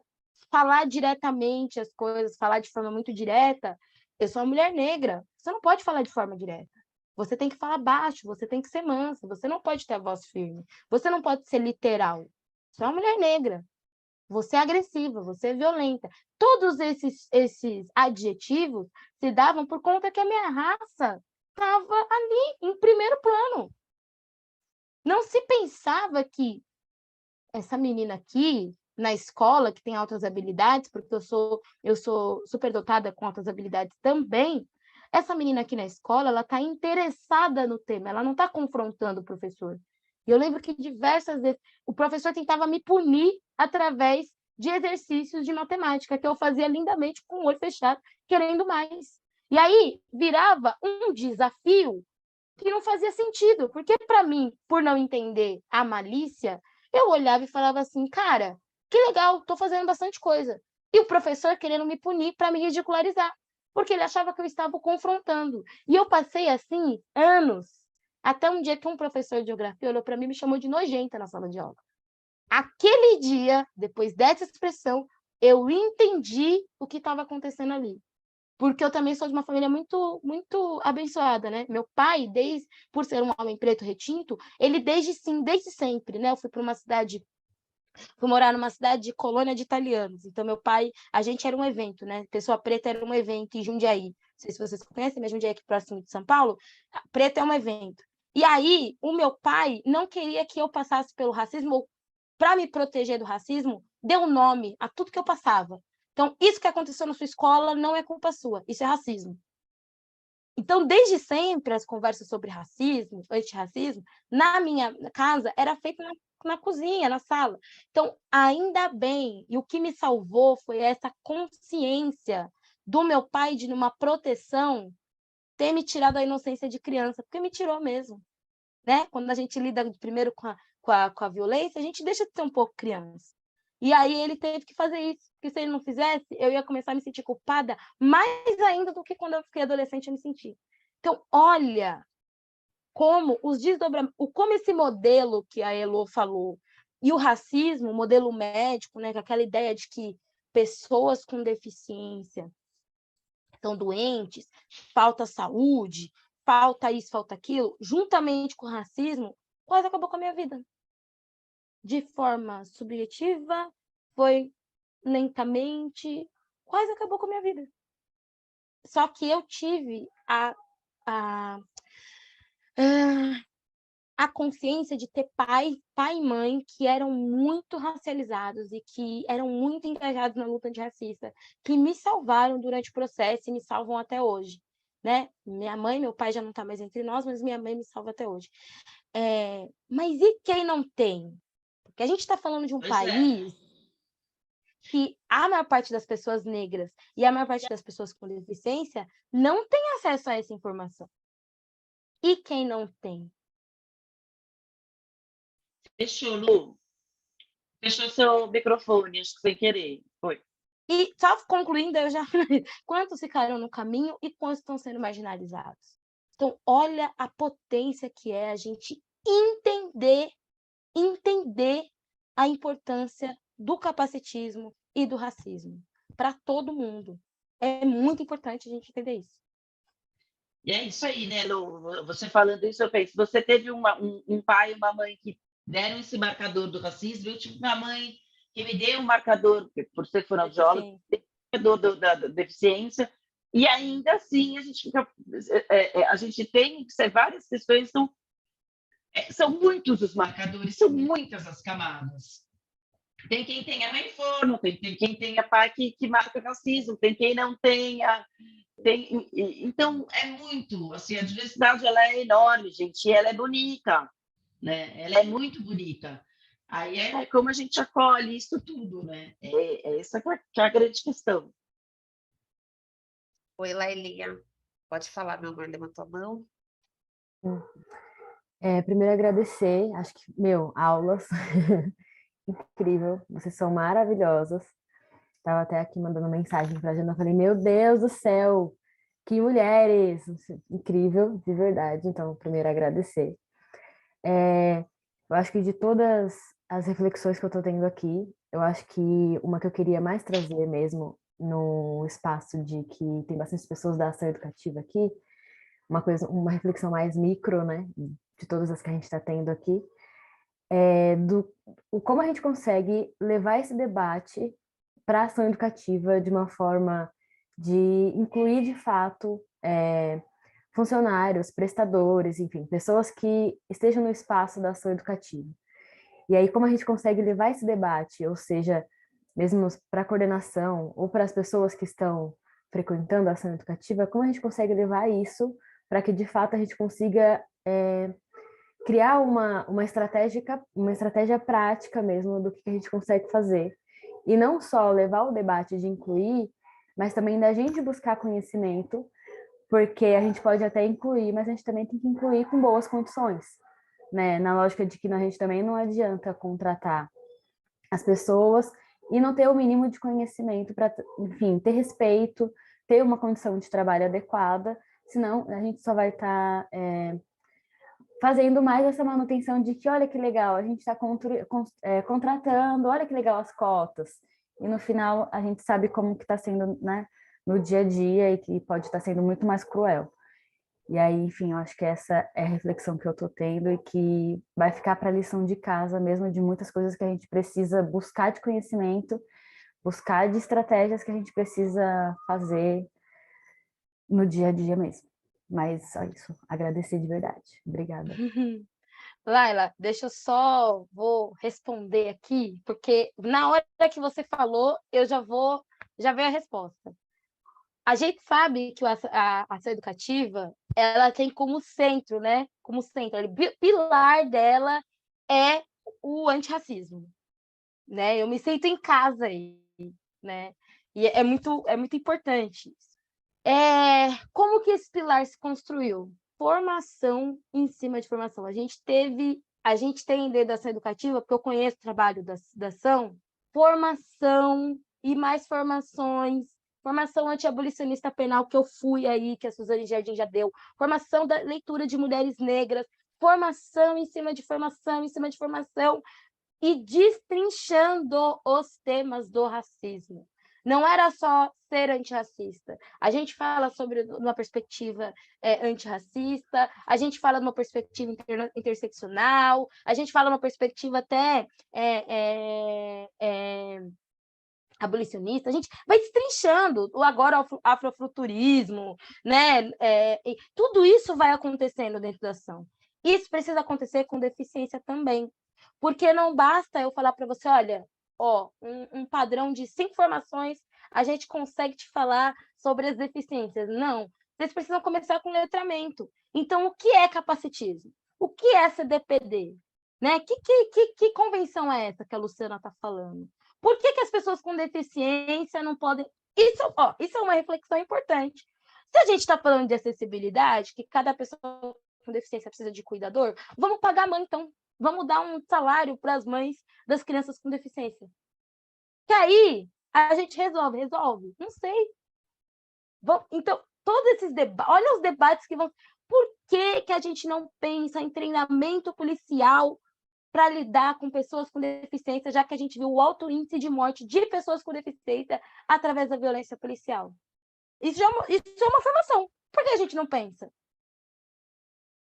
Então, tudo isso, né? Estou dando aqui exemplos, né? Obviamente, mas tudo isso se dá com letramento. A gente vai começar a dar o que é deficiência, quais são as acessibilidades, o que é acessibilidade, o que é Libras. Então, por exemplo, eu dou um curso de Libras introdutório, é bem introdutório mesmo, é 5 encontros. Mas 5 encontros para eu poder olhar para a pessoa e fazer a pessoa parar para refletir sobre deficiência. A gente fala de capacitismo, a gente fala da lei, e a gente fala, inclusive, desse lance da perda sensorial, que as pessoas ficam chocadas. Como assim? Como assim é ganho sensorial, não é perca auditiva? Não é perca auditiva, é ganho sensorial. Como assim Libras é uma comunicação alternativa? Só surdos usam? Não, meu filho autista fala em Libras. porque ele não é oralizado. Ele não se sente à vontade de falar, mas ele sinaliza em Libras, porque ele se sente à vontade. Então, tudo isso são desdobramentos. Neurodiversidade é outra gama de letramento. Então, letramento é importante dentro desse processo. Vocês conseguem incluir? Sim, mas precisa estar preparada a equipe, precisa estar letrada, precisa ter formação. E, principal, não me tragam médico. Por favor, não me tragam médico. Não me tragam Nossa. médico. Patologizar, A Elô, patologizar, filha de fono, sabe como que é. Não me tragam médico. Tragam as pessoas com deficiência para falar da luta de direitos das pessoas com deficiência. Vamos fazer um cine debate sobre Creep Camp. Já assistiram Creep Camp? É um Já documentário no vamos Netflix. marcar, já vamos marcar. Exatamente. Então é isso, entendeu? Tudo. E aí você vai formando uma comunidade que pensa a inclusão de forma acessível. Uma comunidade que não vai fazer assim, quando o Bolsonaro dá a canetada, porque ele deu lá em 2020, de separar as pessoas com deficiência na escola segregada, na PAI, na Marati, a gente ouvia aliado falando isso. Ah, mas não é melhor não? Mas será que o professor não tem que estar preparado para lidar com pessoa com deficiência? A gente vai pensando. Então, vamos pensar a deficiência dentro da educação. Como que a educação inclusiva responde a gente? Por que a educação inclusiva não pode também servir para uma educação antirracista? Isso tudo são formas práticas da gente começar a pensar a deficiência. E aí é isso, trazer pessoas com deficiência para falar das suas experiências, trazer pessoas com deficiência contando a história da luta por direitos, contando a história dos movimentos sociais das pessoas com deficiência, que é uma história muito bonita. A gente tem um movimento de pessoas com deficiência, apesar de eu criticar bastante, né? Mas eu sou da casa, eu posso criticar, porque eu sou... é aquilo, né? Eu sou irmã, eu posso criticar meus irmãos, mas eu não deixo... O de fora não critica. Mas a gente tem um movimento de pessoas com deficiência no Brasil muito combativo, desde sempre. Ele foi muito combativo. Ainda tem um resquício de tutela de instituição? Tem, né? Não vamos. Pô, Instituto Benjamin Constant é um instituto que formou pessoas com deficiência visual. Então, ao mesmo tempo que o Instituto pleiteava a educação inclusiva, porque lá eles faziam um trabalho legal para as pessoas cegas, a gente sabe que aquilo não é o real, não é ideal, porque ficava marcado, as pessoas passavam lá, ficam ceguinhos. Isso não é saudável. Então, olha como é importante a gente entender todos esses desdobramentos, né? Não tem um plano, tem uma forma da gente trazer. Letramento, não tem como. Como se debate racismo do zero? Letramento. E olha que coisa surreal. Lá no VNDI, a gente tem muitas pessoas com deficiência, negras e com deficiência. E também pessoas brancas com deficiência. E aí, a gente está nesse momento de fazer o letramento racial dos nossos membros. Porque as pessoas negras com deficiência, por incrível que pareça, só se veem como pessoas com deficiência. Não se declaram como pessoas negras, se declaram como pessoas morenas. Não sabem como, por exemplo, o racismo infere numa pessoa cega. Sabe como acontece? Pessoas cegas, quando estão na rua, quando são brancas, são facilmente ajudadas. A minha amiga Isadora, cega, uma mulher negra, estava na rua perdida e precisava de ajuda, ela ficou 1 hora esperando para ser ajudada. As pessoas passavam reto dela. Ninguém queria ajudar uma pessoa negra cega. Então, essa lógica do capacitismo de pressupor incapacidade, ela tem uma cor, né? Essa ideia ser angelical tem uma cor direcionada. Não é para cor preta. E que é ruim também. Mas a gente vai para a marginalização.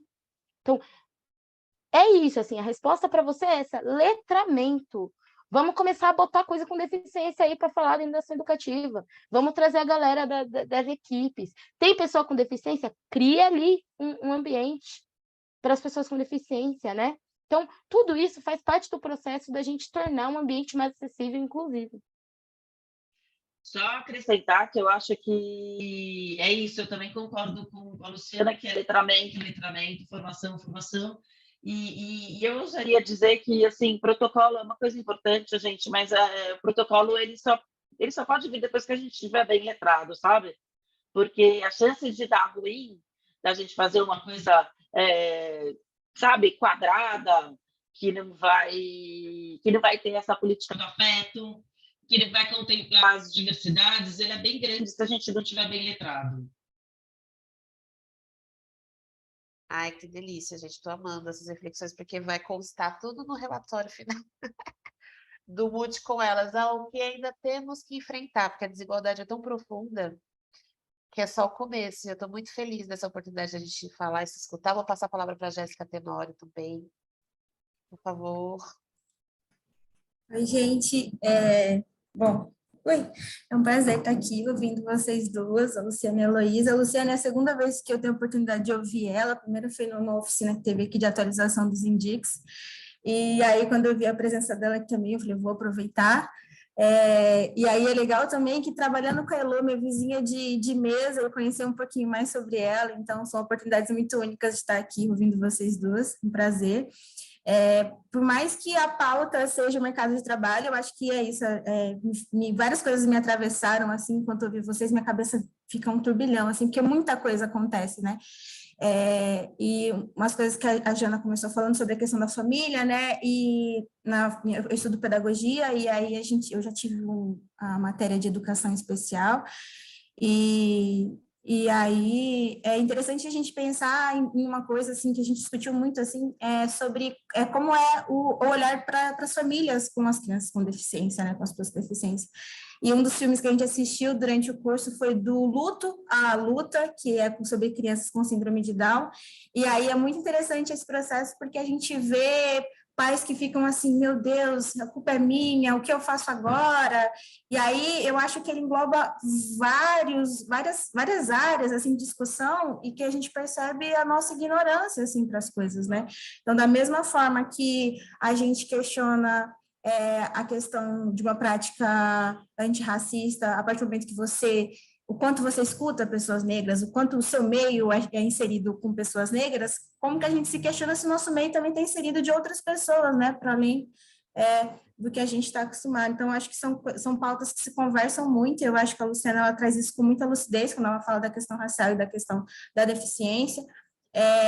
E tem outra coisa também que me atravessa, é pensar também como que a deficiência é tratada nas mídias, né? Tipo, eu lembro muito, tem duas séries que eu gosto muito, que é The Good Doctor e The Big Bang Theory, que são dois homens com autistas, né? Dois homens com autismo e com a superinteligência. Só que é isso, nem toda pessoa que tem autismo tem a superinteligência, né? Então, como que a gente vai construindo esse imagético, né, em torno, assim, dessas deficiências, e também, acho que também não sei, a Luciana pode me corrigir, mas também nesse lugar de suavizar também o que é a deficiência, né, que aí, tipo, ele tem autismo, mas ele é super inteligente, então, assim, gente, vamos dar espaço, né, ele não tem dificuldade de sociabilidade, mas ele é muito inteligente, né, então, são muitas questões que atravessam e como que isso também afeta o mercado de trabalho, porque é uma construção que é uma coisa que você está assistindo televisão, você está consumindo, é o seu entretenimento, então você isso também já vai delimitando como você vai olhar para as pessoas, assim, né? As pessoas com deficiência. Então, não é bem uma pergunta, é mais aqui para externalizar também tudo que atravessa a partir do momento que eu escuto vocês. E, enfim, é isso. Muito obrigada.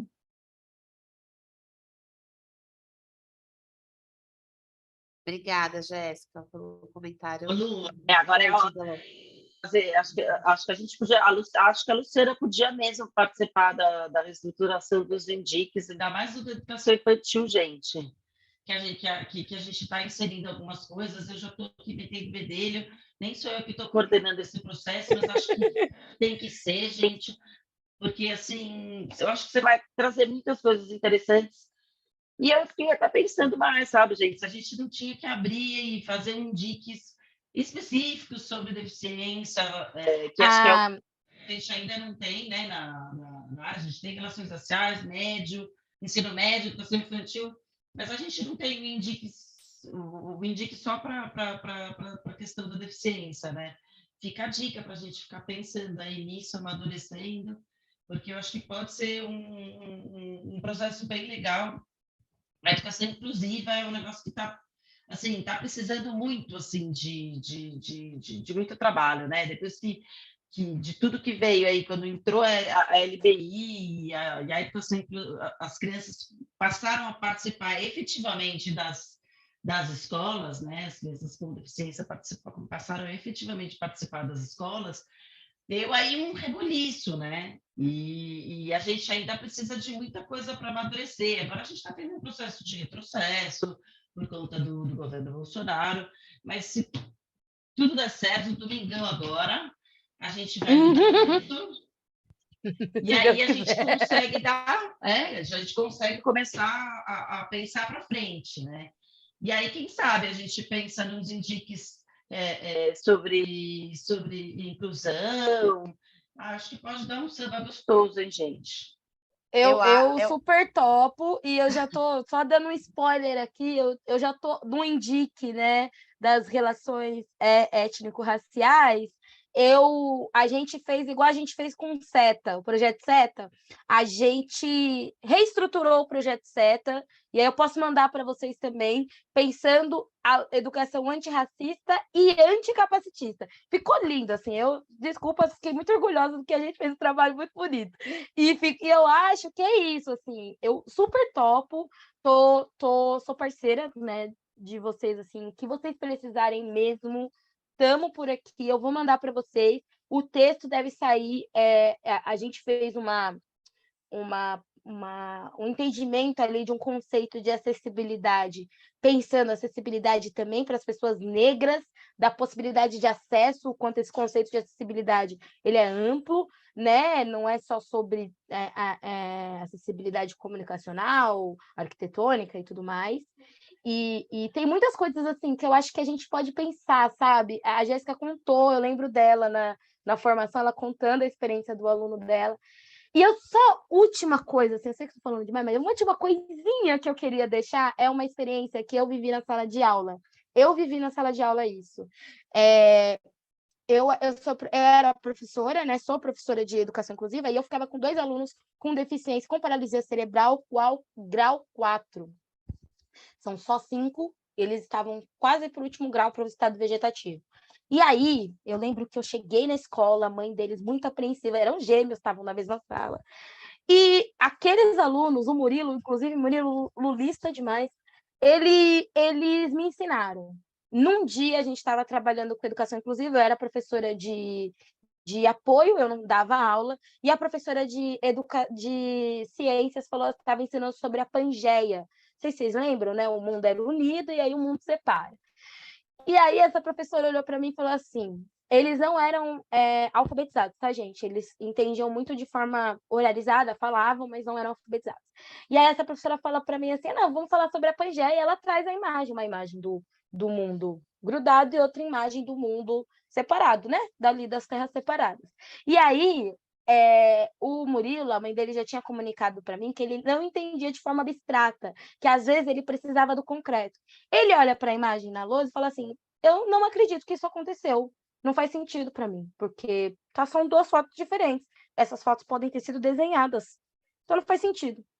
E aí a professora olhou e falou assim, beleza, não faz sentido, a gente ficou uma semana matutando ali, o que ia acontecer, Aí eu e a professora tivemos uma ideia, a gente cortou um mapa mundi, pegou um mapa velho, cortamos, colamos EVA embaixo do mapa, e aí, beleza, chegamos na sala com uma bacia de água, pegamos o mapa, colocamos na bacia de água e deixou a ciência fazer o trabalho dela, que era separar, né? O vento com aquele mapa ia separar, que juntava, separava.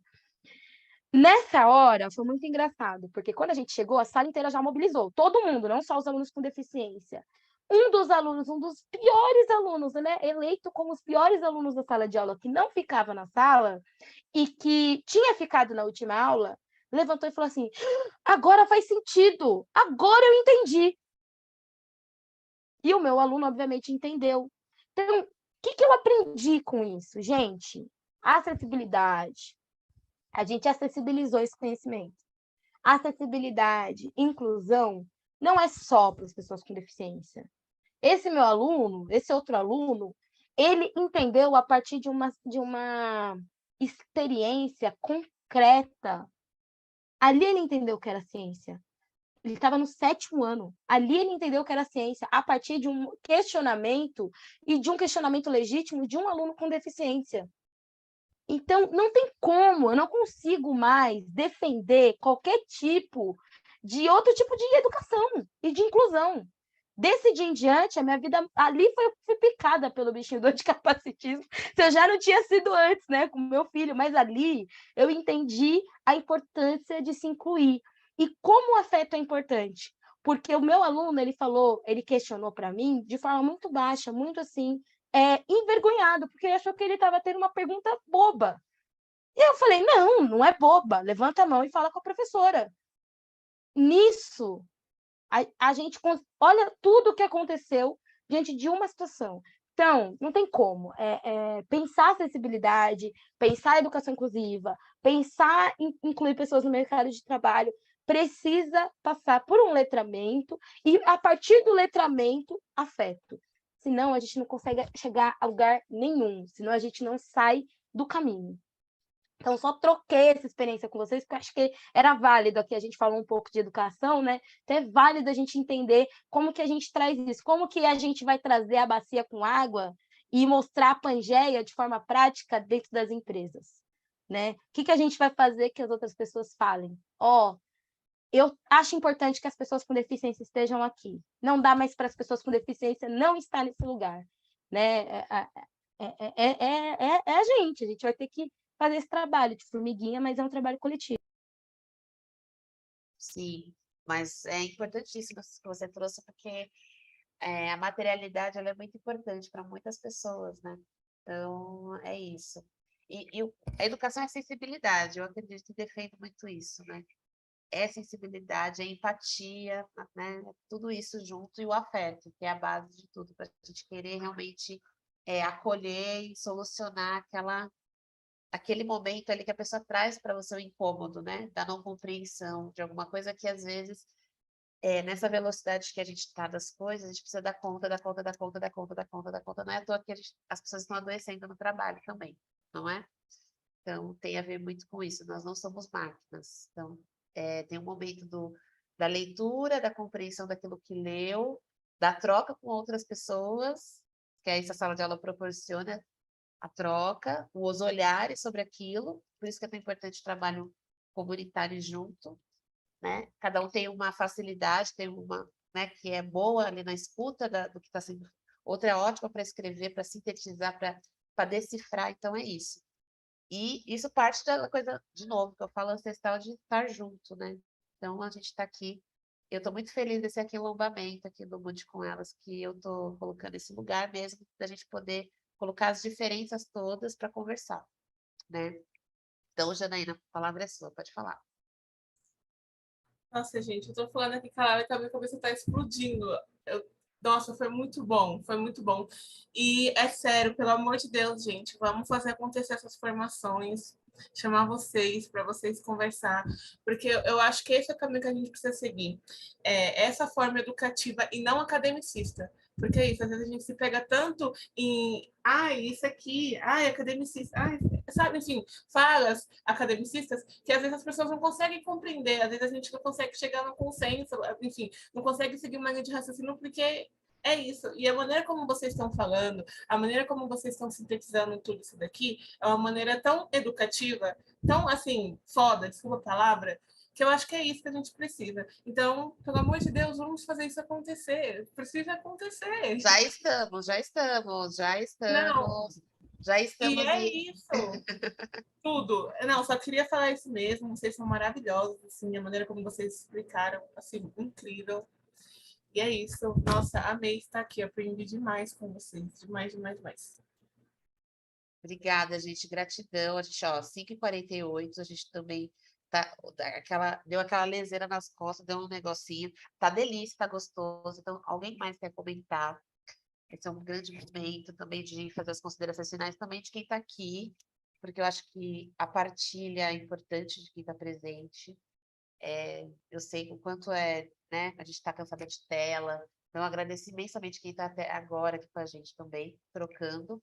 E agradecer também que a gente possa depois, quando esse vídeo estiver aí nas plataformas digitais, ele está aí no mundo digital, para que outras pessoas acessem, né? A gente possa até ter condições de legendar esse encontro, né? Pedir esse investimento aí, tanto para a Ser Educativa quanto o TDAH, para que isso aconteça, para que a gente realmente faça esse encontro ser o máximo possível, né? Que a gente contrate até uma facilitação gráfica disso, que a gente estique o chiclete de tudo que foi falado aqui, porque tudo foi muito rico. Então, eu também convido as pessoas que quiserem falar alguma coisa. E aí, logo em seguida, passo a palavra também para as meninas se encerrarem, com a gente pensando na agendinhas, né? Eu e Lu, bom, Lu já está na casa, né? A educação aqui que passou essa bola, eu tô quicando, e a gente passa a cabeceia e vamos jogando. Já quero passar esse filme, eu tô doida para fazer um cineclube com pipoca para nós lá em Nação Educativa. Acho que a gente pode fazer umas listinhas aí de filmes, né?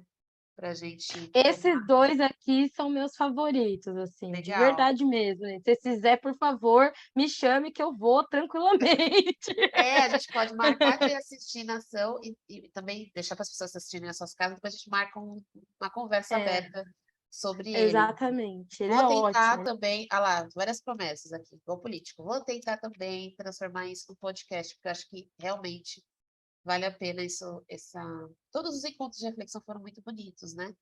Cada um à sua maneira, né? Acho que a gente foi aprimorando esse espaço que era um espaço que era reservado dentro do grupo central do projeto, né? Que é das parceiras aqui, que é a HK, Câmara de Comércio Brasil-Alemanha e TDAH, para que isso fosse um pouco aberto, que essa reflexão fosse para além das gestoras do projeto Mude com Elas, mas que fosse compartilhado. Então, foge um pouco desse modelo de live, de reunião, a gente quer mesmo demonstrar como que é um processo, né, de diálogo para que se construa alguma coisa, né? E que independente de qualquer situação eleitoral que a gente esteja, a gente pode contar com a tecnologia de 450 anos dos povos originários e africanos aqui no Brasil que conseguiram resistir independente da situação política, né? A gente não vai mudar, né? Pode piorar, pode melhorar, mas a gente sempre teve uma saída. Eu acho que a gente precisa botar realmente esses corpos no centro do debate, com seriedade, senão realmente a gente vai ficar sempre né, nesse lugar do utópico. O futuro é ancestral. Para nós, a gente está num lugar assim que muita coisa já está resolvida, né, Luciana, na nossa cabeça. A gente fala, vamos, galera, é só dar uma acelerada aí no processo. Então, quero agradecer imensamente. Não sei se alguém quer mais falar, enfim, as meninas da Viração, que estão aqui presentes, que vão fazer esse registro para a gente, maravilhoso. Tem a lista de presença que a gente colocou aqui, que é muito importante, peço que vocês assinem também. E é isso, então vou passar a palavra final aí para as nossas convidadas maravilhosas, então, Elô, e depois em seguida a Luciana e a gente encerra. Alguém quer falar, gente? Então, eu vou falar. Não tem problema, eu falo. Gente, eu queria agradecer imensamente todo mundo que veio aqui ouvir a gente, né? Eu adoro essas carinhas da Ser Educativa, pessoas novas, assim, fico muito feliz de poder compartilhar um pouco de mim, da minha vida, né? E saber que sai uma plantinha que a gente pode começar a plantar ali, uma semente que a gente pode plantar ali na Ação Educativa e que vocês conseguem já agora entender que falar de capacitismo é falar de racismo, é falar de uma série de questões e que quando a gente fala desse pontinho que parece ali pequenininho, a gente pensa em várias coisas e que é um processo coletivo e onde todo mundo ganha, né? Acho que essa que é a lição que fica, né? A gente fala sobre isso quando a gente experimenta ações anticapacitistas, todo mundo ganha. Então, acho que era um pouco isso que eu queria dizer. Queria agradecer muito, Lúcia, por ter me convidado. Carinho enorme, viu? Luciana, Prazer enorme te conhecer. Eu já estou te seguindo nas redes sociais. Eu já vi que você, nossa, manda super bem nas redes sociais. Gente, sigam. Eu não sei o arroba, mas eu acho que todo mundo devia seguir, porque ela faz alguns comentários super bacana, posta coisas super interessantes, que eu acho que é isso. O letramento ele vai vindo também aí da gente ir vivenciando e ouvindo um pouco mais as pessoas deficientes e negras. Eu acho que a gente vai ouvindo um pouco daqui. É um filme, é um blog, é um Insta, enfim. Todas essas coisas são importantes para o nosso letramento. E é isso. Obrigada, gente, por terem me ouvido. Ai, eu adorei. Eu adorei, Elô, te conhecer de verdade mesmo. Obrigada, gente. Primeiro já pedi para sigam a blogueira, por favor. Sigam a blogueira local. Eu faço trabalho no Instagram, né? Uma mãe preta autista falando, e no Twitter, @Lu_Viegas.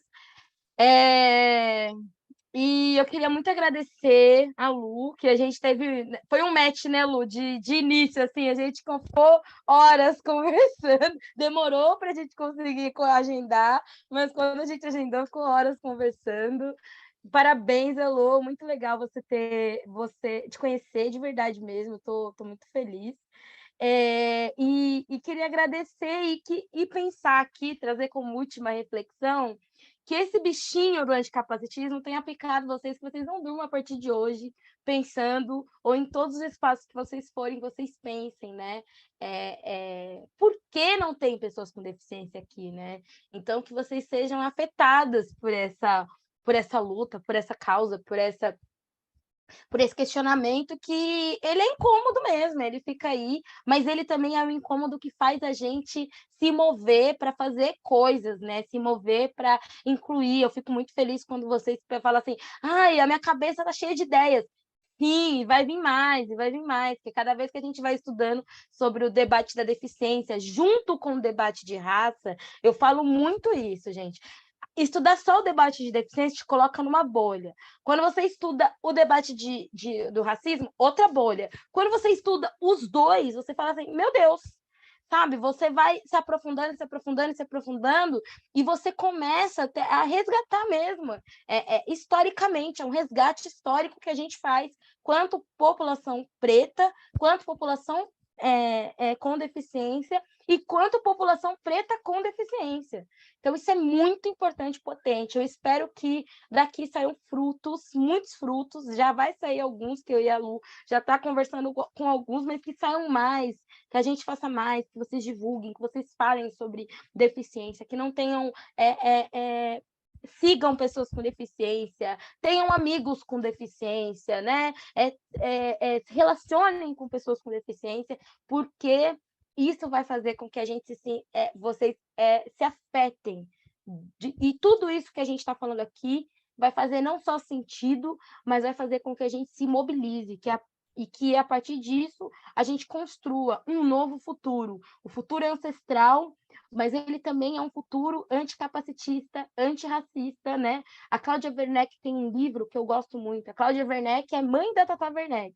Só que a Tata é uma celebridade na vida real, né? Na TV, nos famosos. E a Cláudia Werneck é uma celebridade dentro do movimento de pessoas com deficiência, né? Porque esse livro que ela fez, que é Ninguém Vai Ser Bonzinho na Sociedade Inclusiva, significa que quando a gente fala de inclusão, quando a gente entende a inclusão, a gente tira essa questão de que a gente é uma pessoa boa, né? Quando a gente passa a entender que defender a inclusão é uma obrigação coletiva, é uma obrigação nossa, é uma obrigação de todos nós defender a diversidade, a inclusão, a gente tira essa ideia de que a gente é uma pessoa boa por defender a inclusão, essa ideia moral de que a gente é muito bonzinho, a gente é melhor que as pessoas com deficiência. Então, que a gente faça isso valer, né? Que a gente consiga trazer o debate da deficiência e o debate da raça mais para o centro, racializar o debate da deficiência e entender a importância de se ter pessoas com deficiência em todos os espaços, né? Que a gente se sinta incomodada mesmo, porque as pessoas com deficiência não estão aqui, não estão trabalhando aqui, não estão estudando aqui, que a gente precisa fazer, o que eu tenho que mudar para que as pessoas acessem esse lugar. É isso, assim, eu estou muito honrada de verdade, feliz e grata de vocês terem me convidado para essa conversa que me deixou muito, muito, muito, muito feliz.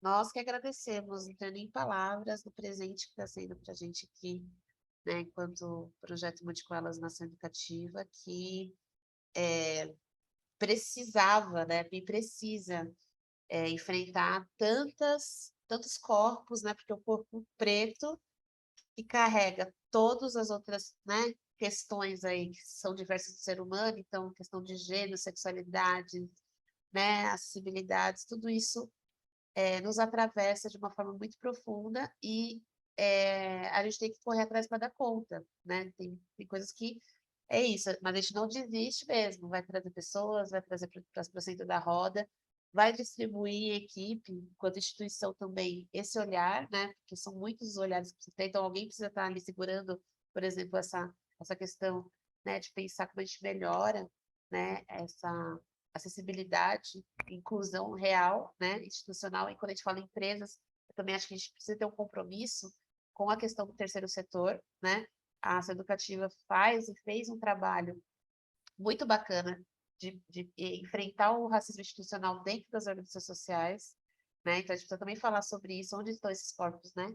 Com deficiência dentro das organizações sociais, e é um debate que a gente está muito afim de fazer. Então, gratidão, Elô, gratidão, Luciana, por tudo, e vocês presentes. Então, compartilhem depois essa gravação aí com outras pessoas, e que vai ser só o primeiro passo, está registrado aqui, esse primeiro, né, passo que Multicoelas, pelo menos aqui dentro dessa realidade de pensar jovens, né, juventude, mulheres negras e mercado de trabalho, a gente quer ampliar e aí fazer coisas também aí, né, na educação, na cultura principalmente, né, que é bem importante a gente também pensar na ação educativa. Então, beijo, gente. Boa semana para todo mundo aí. Obrigada pela presença. Beijo, beijo.